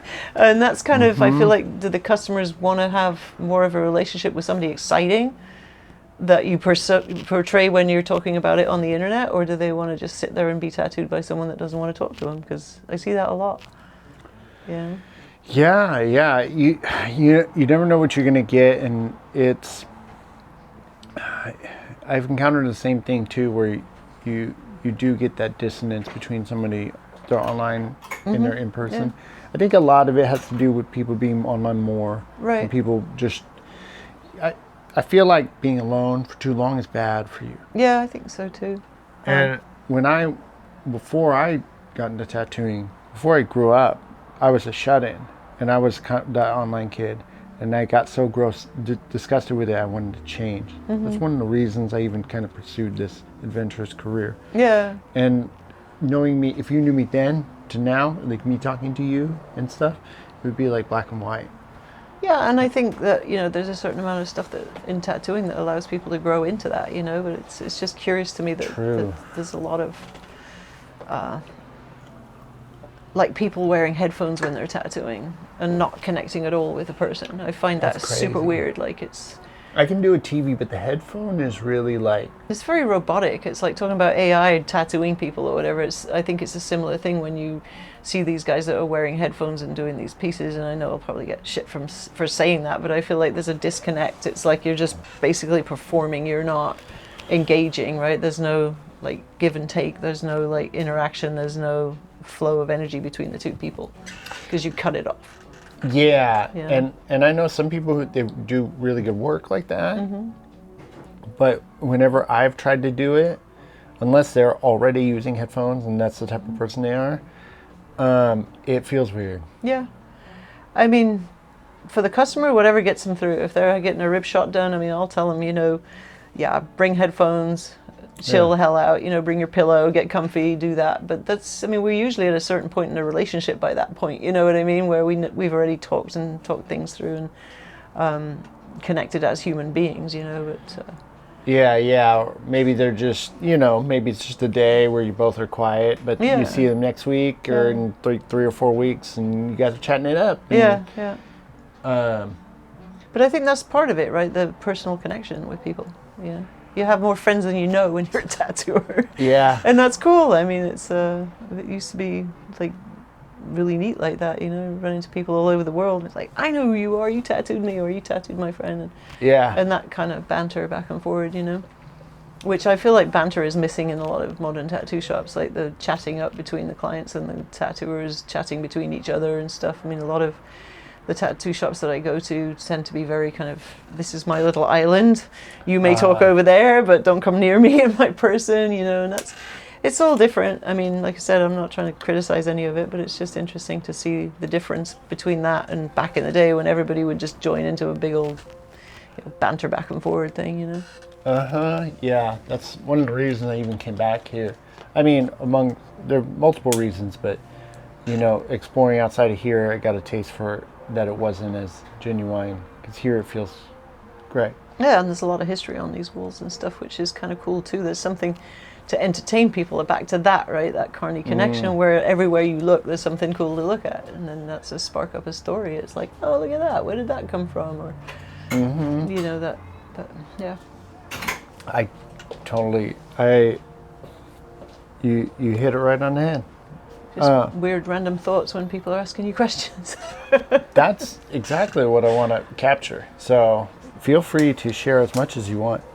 That's really what I mean, because I consume a lot of this content myself, and those are always the best tidbits. You know, when people are expressing themselves, there's much like what we've been talking about online, as far as like people who consume content, they are craving organic, normal, natural people. Right. It's so fake online right now, and it's like when you say in your book when you speak English with people who are from England, it's like speaking your own language again. Yeah. And you get that feeling back. Right. You know, it's like being home again. And you're like, yeah. I mean, to me, that whole, yes, when I go to Gibraltar, that first part of it, but now I just don't, you know, I've kind of grown to be the world is my home, and I just truck around doing that. I don't really like feel that I necessarily belong anywhere. I've gotten to that point with the traveling, but interesting. yeah, Wow. But I mean, I've been traveling my whole life now, you know, it's just kind of what I do. So yeah, well, it's obviously the major theme of the book. Yeah. And I just didn't think I'd be doing it forever at that point. Yeah. You know, most people want to settle down at some point. I just never did. You know. You know, live hard and die fast. Work hard, play hard, my friend. You know, when you go back to that work hard, die fast, or play, whatever you said, it's one of those being a biker thing back in the day. You know, you would say, I'll never make it past 30, and well, here we are. Yeah.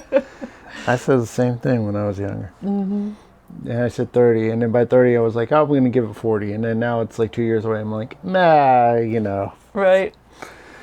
Can I ask you, so what is a tattoo? I usually ask this of everybody. God, it's whatever you want it to be, right? I mean, it's some kind of, I think it's very personal to the person that is getting it. And when I say it's whatever they want it to be, I think it's exactly that, because some people see it as some kind of transformation. Some people see it as a fun thing. Some might want a memory. Some might want to mark a date. So it's just, I think, very much what the client wants it to be. And it was curious because I was in Tahiti last year, and this guy that I tracked down like the local hand tapper, which was Puro too, who's been there for a long time, you know. Got a tattoo from him, and so afterwards they were preparing they do a food afterwards for, you know, to celebrate the tattoo. And this guy, local Tahitian guy, just was like, so where did you get all your tattoos? And then I started thinking about it, you know, and I'm like, everywhere. But you know, going out one side, one leg, I got up to my knee, and I was already at like 20, 25 tattooers, you know, and it was interesting. And I thought, well, maybe that would make a good conversation pieces to say why and where they came from. And there really wasn't a single one on there that had any massive amount of meaning. It was just like, oh, this was cool, or I got this for that, or this means this. But I couldn't really say that it was all because of any particular plan. Yeah. And I think that a lot of people are like that. I mean, I have a Swiss Army knife tattooed on my leg because I always lose the things, you know. It's like, yeah. And I have one. It has the beer can opener open on it, you know. Yeah. And because I can't have an actual physical one because I'll lose it. Oh, wow. So I put one on my leg one day when I was bored. Yeah, so stuff like that, you know. So what is a tattoo? It's whatever you want it to be. That's my answer. Cool. That's great. Everyone's always got a different Yeah, one. I bet, right? It's wildly different. Yeah, I'd imagine, yeah. It's usually wildly different. I added a new one in here just recently. I like to try to get some philosophical questions in there. Most of everything is answered by your book. Mm-hmm. You know, when did you start? How long you've been doing this? What were your first machines, etc. You know, you answer those like very succinctly in the book.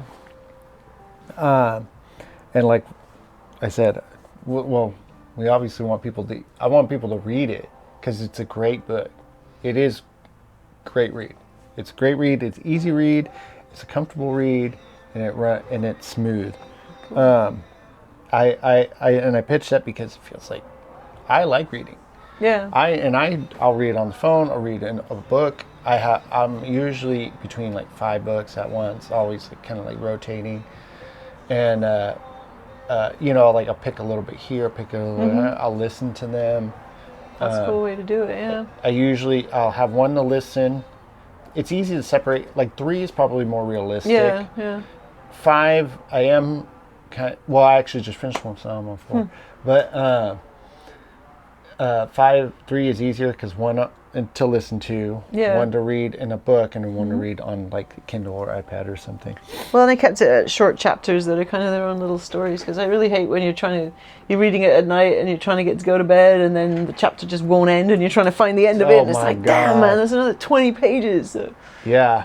No, you did great. That was really good, especially because, I love a short story book. I like short story books myself, and having those chapters, I feel like when you just get to the point, I really appreciate it. Like when I'm reading someone's book and they just get to the point and they tell everything they can and then they move on. It's not like this really long, drawn out. No rambling. Boom.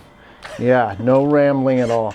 But it's also well written too. You spurt like a couple different thoughts in there, like just in passing. But I wanted to ask you, what does it mean that you're only as good as your last tattoo? Some real easy ones, I know. Well, it's easy, but it's not, because to me the answer's in the pudding on that one, right? You're only as good as your last tattoo. We talked about this earlier, about how, you know, sometimes you're not happy with your last tattoo, and you go home and you're eating yourself up about it, and you just know it wasn't as good as it could have been. And I think there is a lot of tendency sometimes for people just to slop shit on there and not really pay attention, or get to a point of complacency where they think that they don't have to concentrate and really try hard and stuff like that. And it's easily done. I mean, it can be easily done when you have a full workload, you know, to just kind of rush through things and not make them as good as they possibly could be, you know. And I think that the statement that you're only as good as your last tattoo simply means that you can talk up a good story about how fantastic you are and believe it all in your head all you want. The proof is literally in the skin, you know, because somebody can look at that and go, well, that's not what I thought you were capable of doing, you know. And we miss that sometimes, I think, as you know, as tattooers. I mean, sometimes it'll get in the way, you know. And I've run into so many people over the years that were just, especially the people that used to take their clients to the bars and stuff, and just, oh, look at this great bag piece I did, and all this stuff, you know.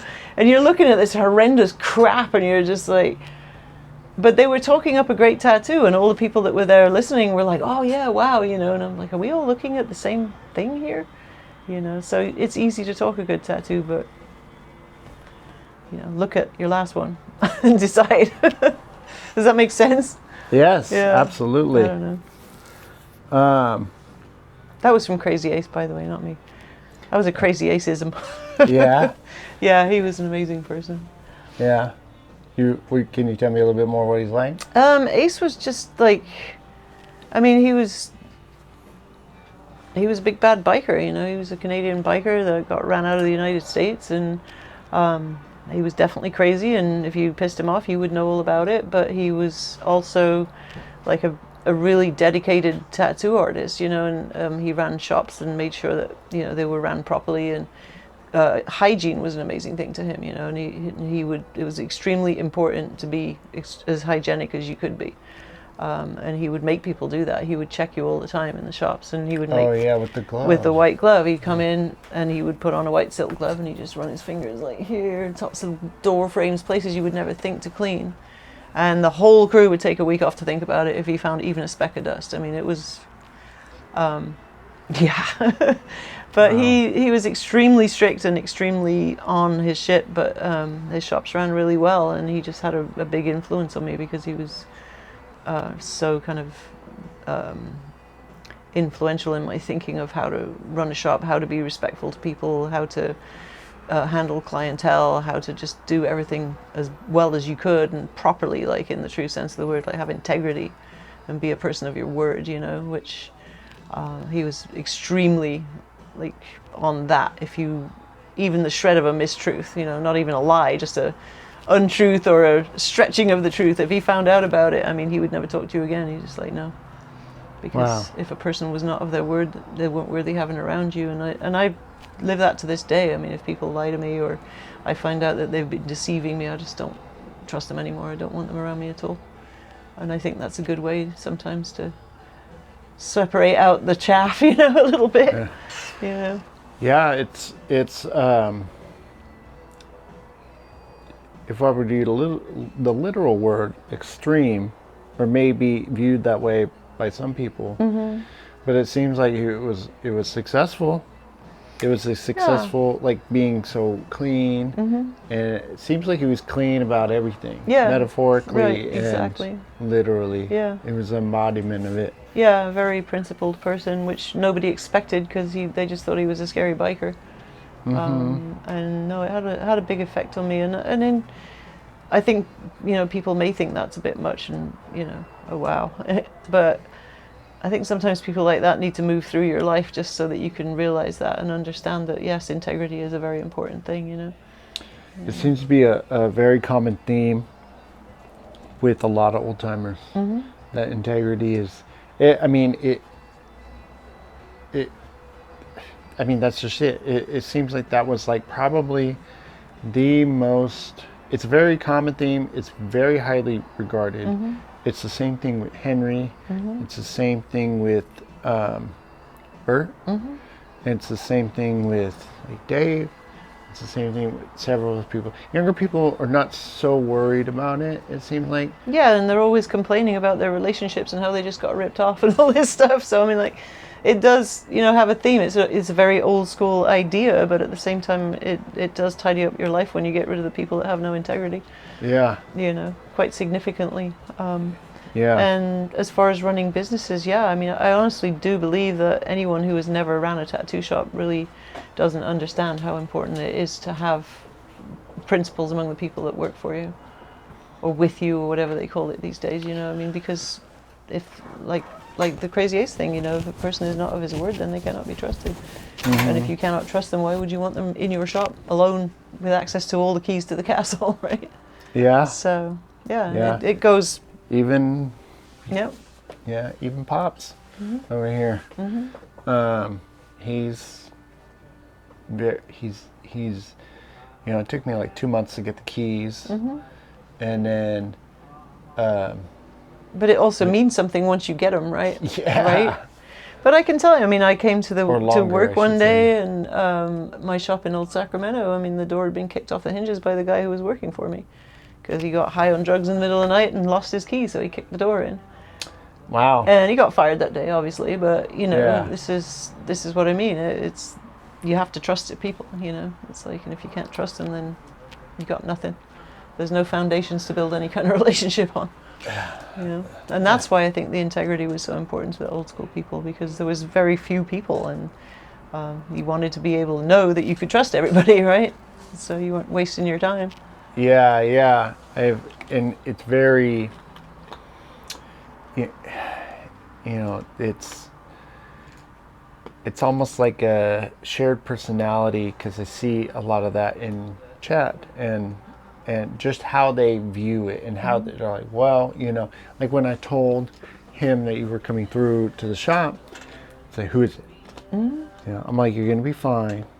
You're like this person. How do you know that? You know, like I'm like just, you know.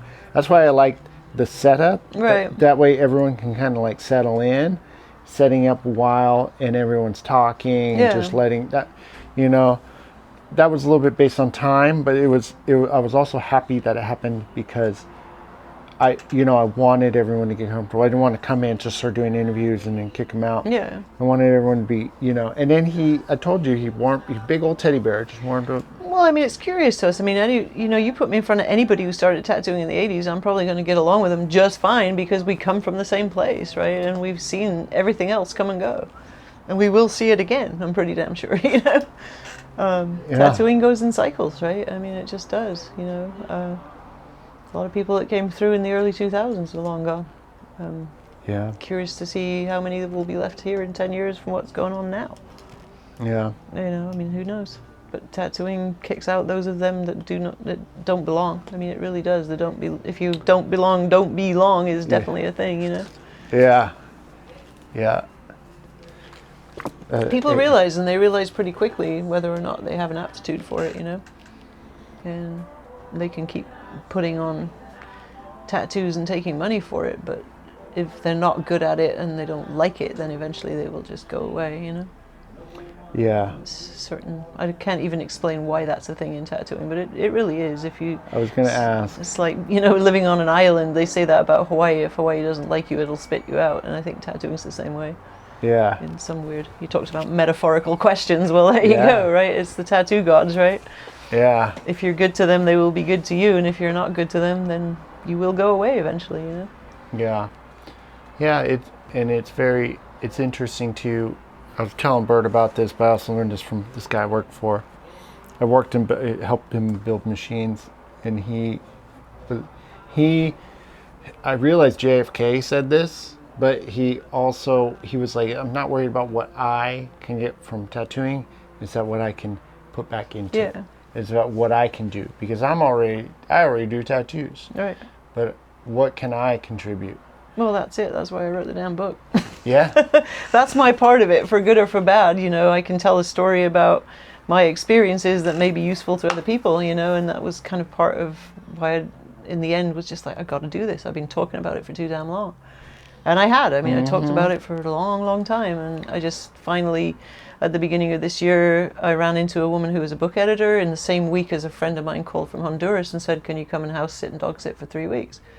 So I'm on an island in Honduras with nothing to do other than sit in this house that was 50 yards from the beach. And I'm like, that is a perfect writing retreat. Yeah. And so I wrote the book. And there it is. And that, like I said, I mean, that's my contribution to tattooing. That's, of all of the things that I've tried to do as far as enhancing the art, furthering the art, making it more acceptable and widely available to people in all forms and styles, which we all did. I mean, like I said, we're all part of this giant cog, that turns and makes that big creation that is tattooing now, especially from the 90s. It's just to try and further it as best you can and make it look good in a good light, take it away from that darkness and dirt of, it's only hookers and prison people, No, it's actually everybody, and hookers are people too, right? And so are people that are in prison. I mean, these are all human beings, so let's bring this out of the dark ages a little bit, right? As they say, strippers are people too. Yeah. But not necessarily my cup of tea, but they're still people. Well, I mean, they're all human beings, right? But that's part of what we do, is to try and make, present tattooing in a good light. And my part of it, like I said, was just to try and shed some more light on it in various ways from my perspective. You never did talk about the Gypsy King. I know, we were just talking so well, and I'd rather just leave it as like a little bit of a secret. Okay, there's gypsies. Yeah, there's a Gypsy King. There's a Gypsy King, yes. The real thing, the real deal. That way people are going to see it, and it's good. It is good. It is definitely my favorite part. That's cool, yeah. Somebody else said that too. They like the gypsies. It was just like a really cool moment. It was, yeah. Just how it played out from start to finish. I even told Thomas about it. I was like, dude, okay, then this happened. Yeah. He's like listening, like rapt, like, whoa. Yeah, I got adopted by him. That was the most amazing thing. Like, gypsies are, especially in Europe, I mean, where they come from, like the Romanis, right? And just briefly, I mean, they're kind of scary. You know, they're kind Yeah. of like this big mysterious world that you don't know anything about, and they're known to be cutthroat, and they will murder you as soon as they look at you if they don't like you. You know. Yeah. I say yeah, like I know, but Well, that's how it was. Like, you know, Yeah. it's and so all the events that happened, and to wake up like surrounded by the gypsy camp because I'd been adopted, I'm just like, oh shit. yeah. This could be really good. This could be really bad. But Yeah. you'll have to read the book to see how it turns out. I guess usually how I close is when I like, I don't know if you answered this, it kind of feels like you did, but how would you like to be remembered in the tattoo scene, industry, legacy, lore? I don't know. I like to think that, you know, I've tried to put as much back as I got out of tattooing, and I try now to mentor people and help people along, and it's just been an incredible freaking ride. And honestly, I don't really give a shit what people think about me. You know, I'm a pirate and I do whatever the hell I want, and you know, I'm happy with that. But hopefully people will like my book and get something from it, and you know, tattooing will continue without me, and I'm just a cog in the wheel. That's all there is to it. Yeah. But Would you do it all again? hell yeah, dude. Absolutely. 100%. Any Nice. minute, yeah. Grand adventure, you know, it's just, but I think it is whether you're moving or not, like, you know, whether you're physically actually having an adventure or you're just sitting at your desk having an adventure. Tattooing is whatever you want it to be, and make it what you want it to be. Yeah. Yeah. You still tattooing? Yeah. Oh yeah. And where can people find you?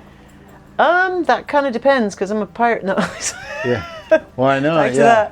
that. I do guest spots in Sacramento, mostly on clientele and referrals from people that have been tattooing for many, many years. So I can be found mostly on Instagram and or Facebook and or pymtattoo@gmail.com, where I take all my appointments and whatnot and have my schedules. I do conventions. I do guest spots wherever anybody will have me. Is that how? Can they reach out to you to get your book too? Yes, they can reach out to get the book. I also am probably going to upload it to Amazon pretty soon here once I get done with the Audible section. I was trying to avoid Amazon, but I guess that's where people buy books. It can be really good. Mm-hmm. I've heard a lot of people having success with Amazon by Jeff self-publishing. Bezos gets too much money, dude. I just don't like it. You know, what can you do? Yeah, I mean, it was self-published, and I just wanted to kind of cover the cost of the layout that I did. So I've sold enough copies to do that. So at this point, if you want signed copies from me, then they come directly from me. And if you want to just buy the book, it'll be available where people buy books, you know. Yeah. And then maybe we'll talk to the movie people. Who knows? Yeah. But, Well, you're getting an Audible version though, yeah, or you're doing an audiobook version. I've already done the reading of the book to do the Audible. So Is it going to be on Audible? yeah. That's Yeah, cool. Yeah, I'm working right now. We are just working out the final edits on it, and then it should be uploaded by the end of the month here. Yeah. Can I ask you? I always wanted to know, how do you guys do that? Because I've gone through a lot of audiobooks. Do you just sit with a mic and go and read, or do Yeah. you do chapter by chapter? What happens if you make a mistake? How I was doing it was literally. I mean, I didn't want to read it. I don't really care to do that, but everybody was like, "You have to read it in your People voice." really Blah blah want- blah. People want to hear you Yeah. read it. So, I mean, I was trying in my house, and I had the microphone and everything.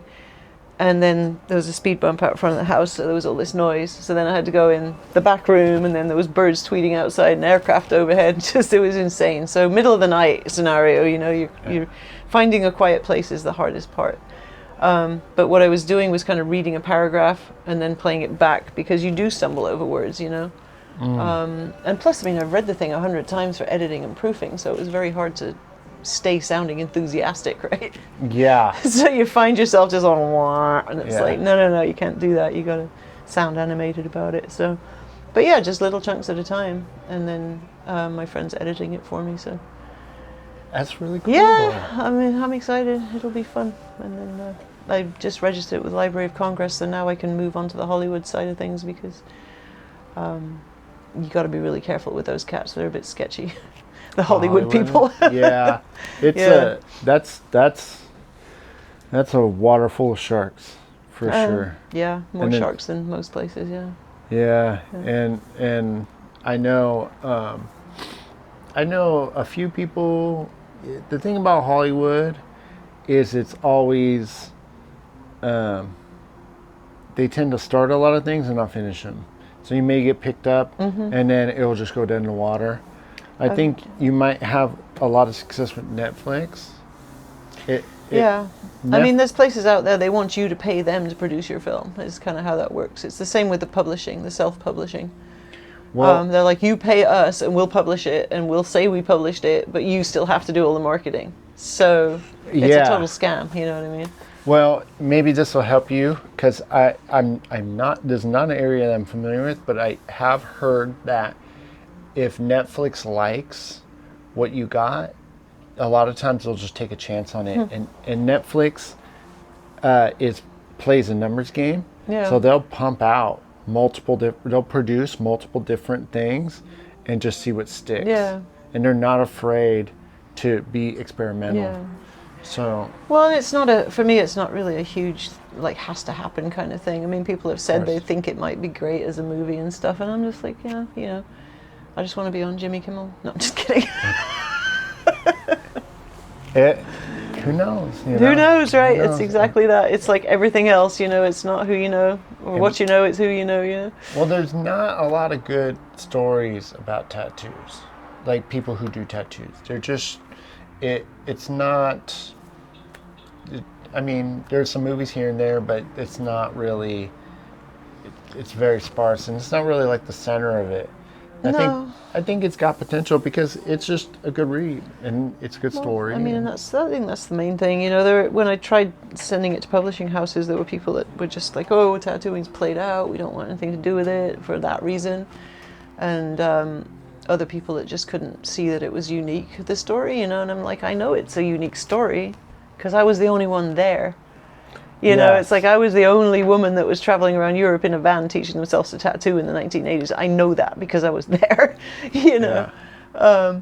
And they're just like, you know.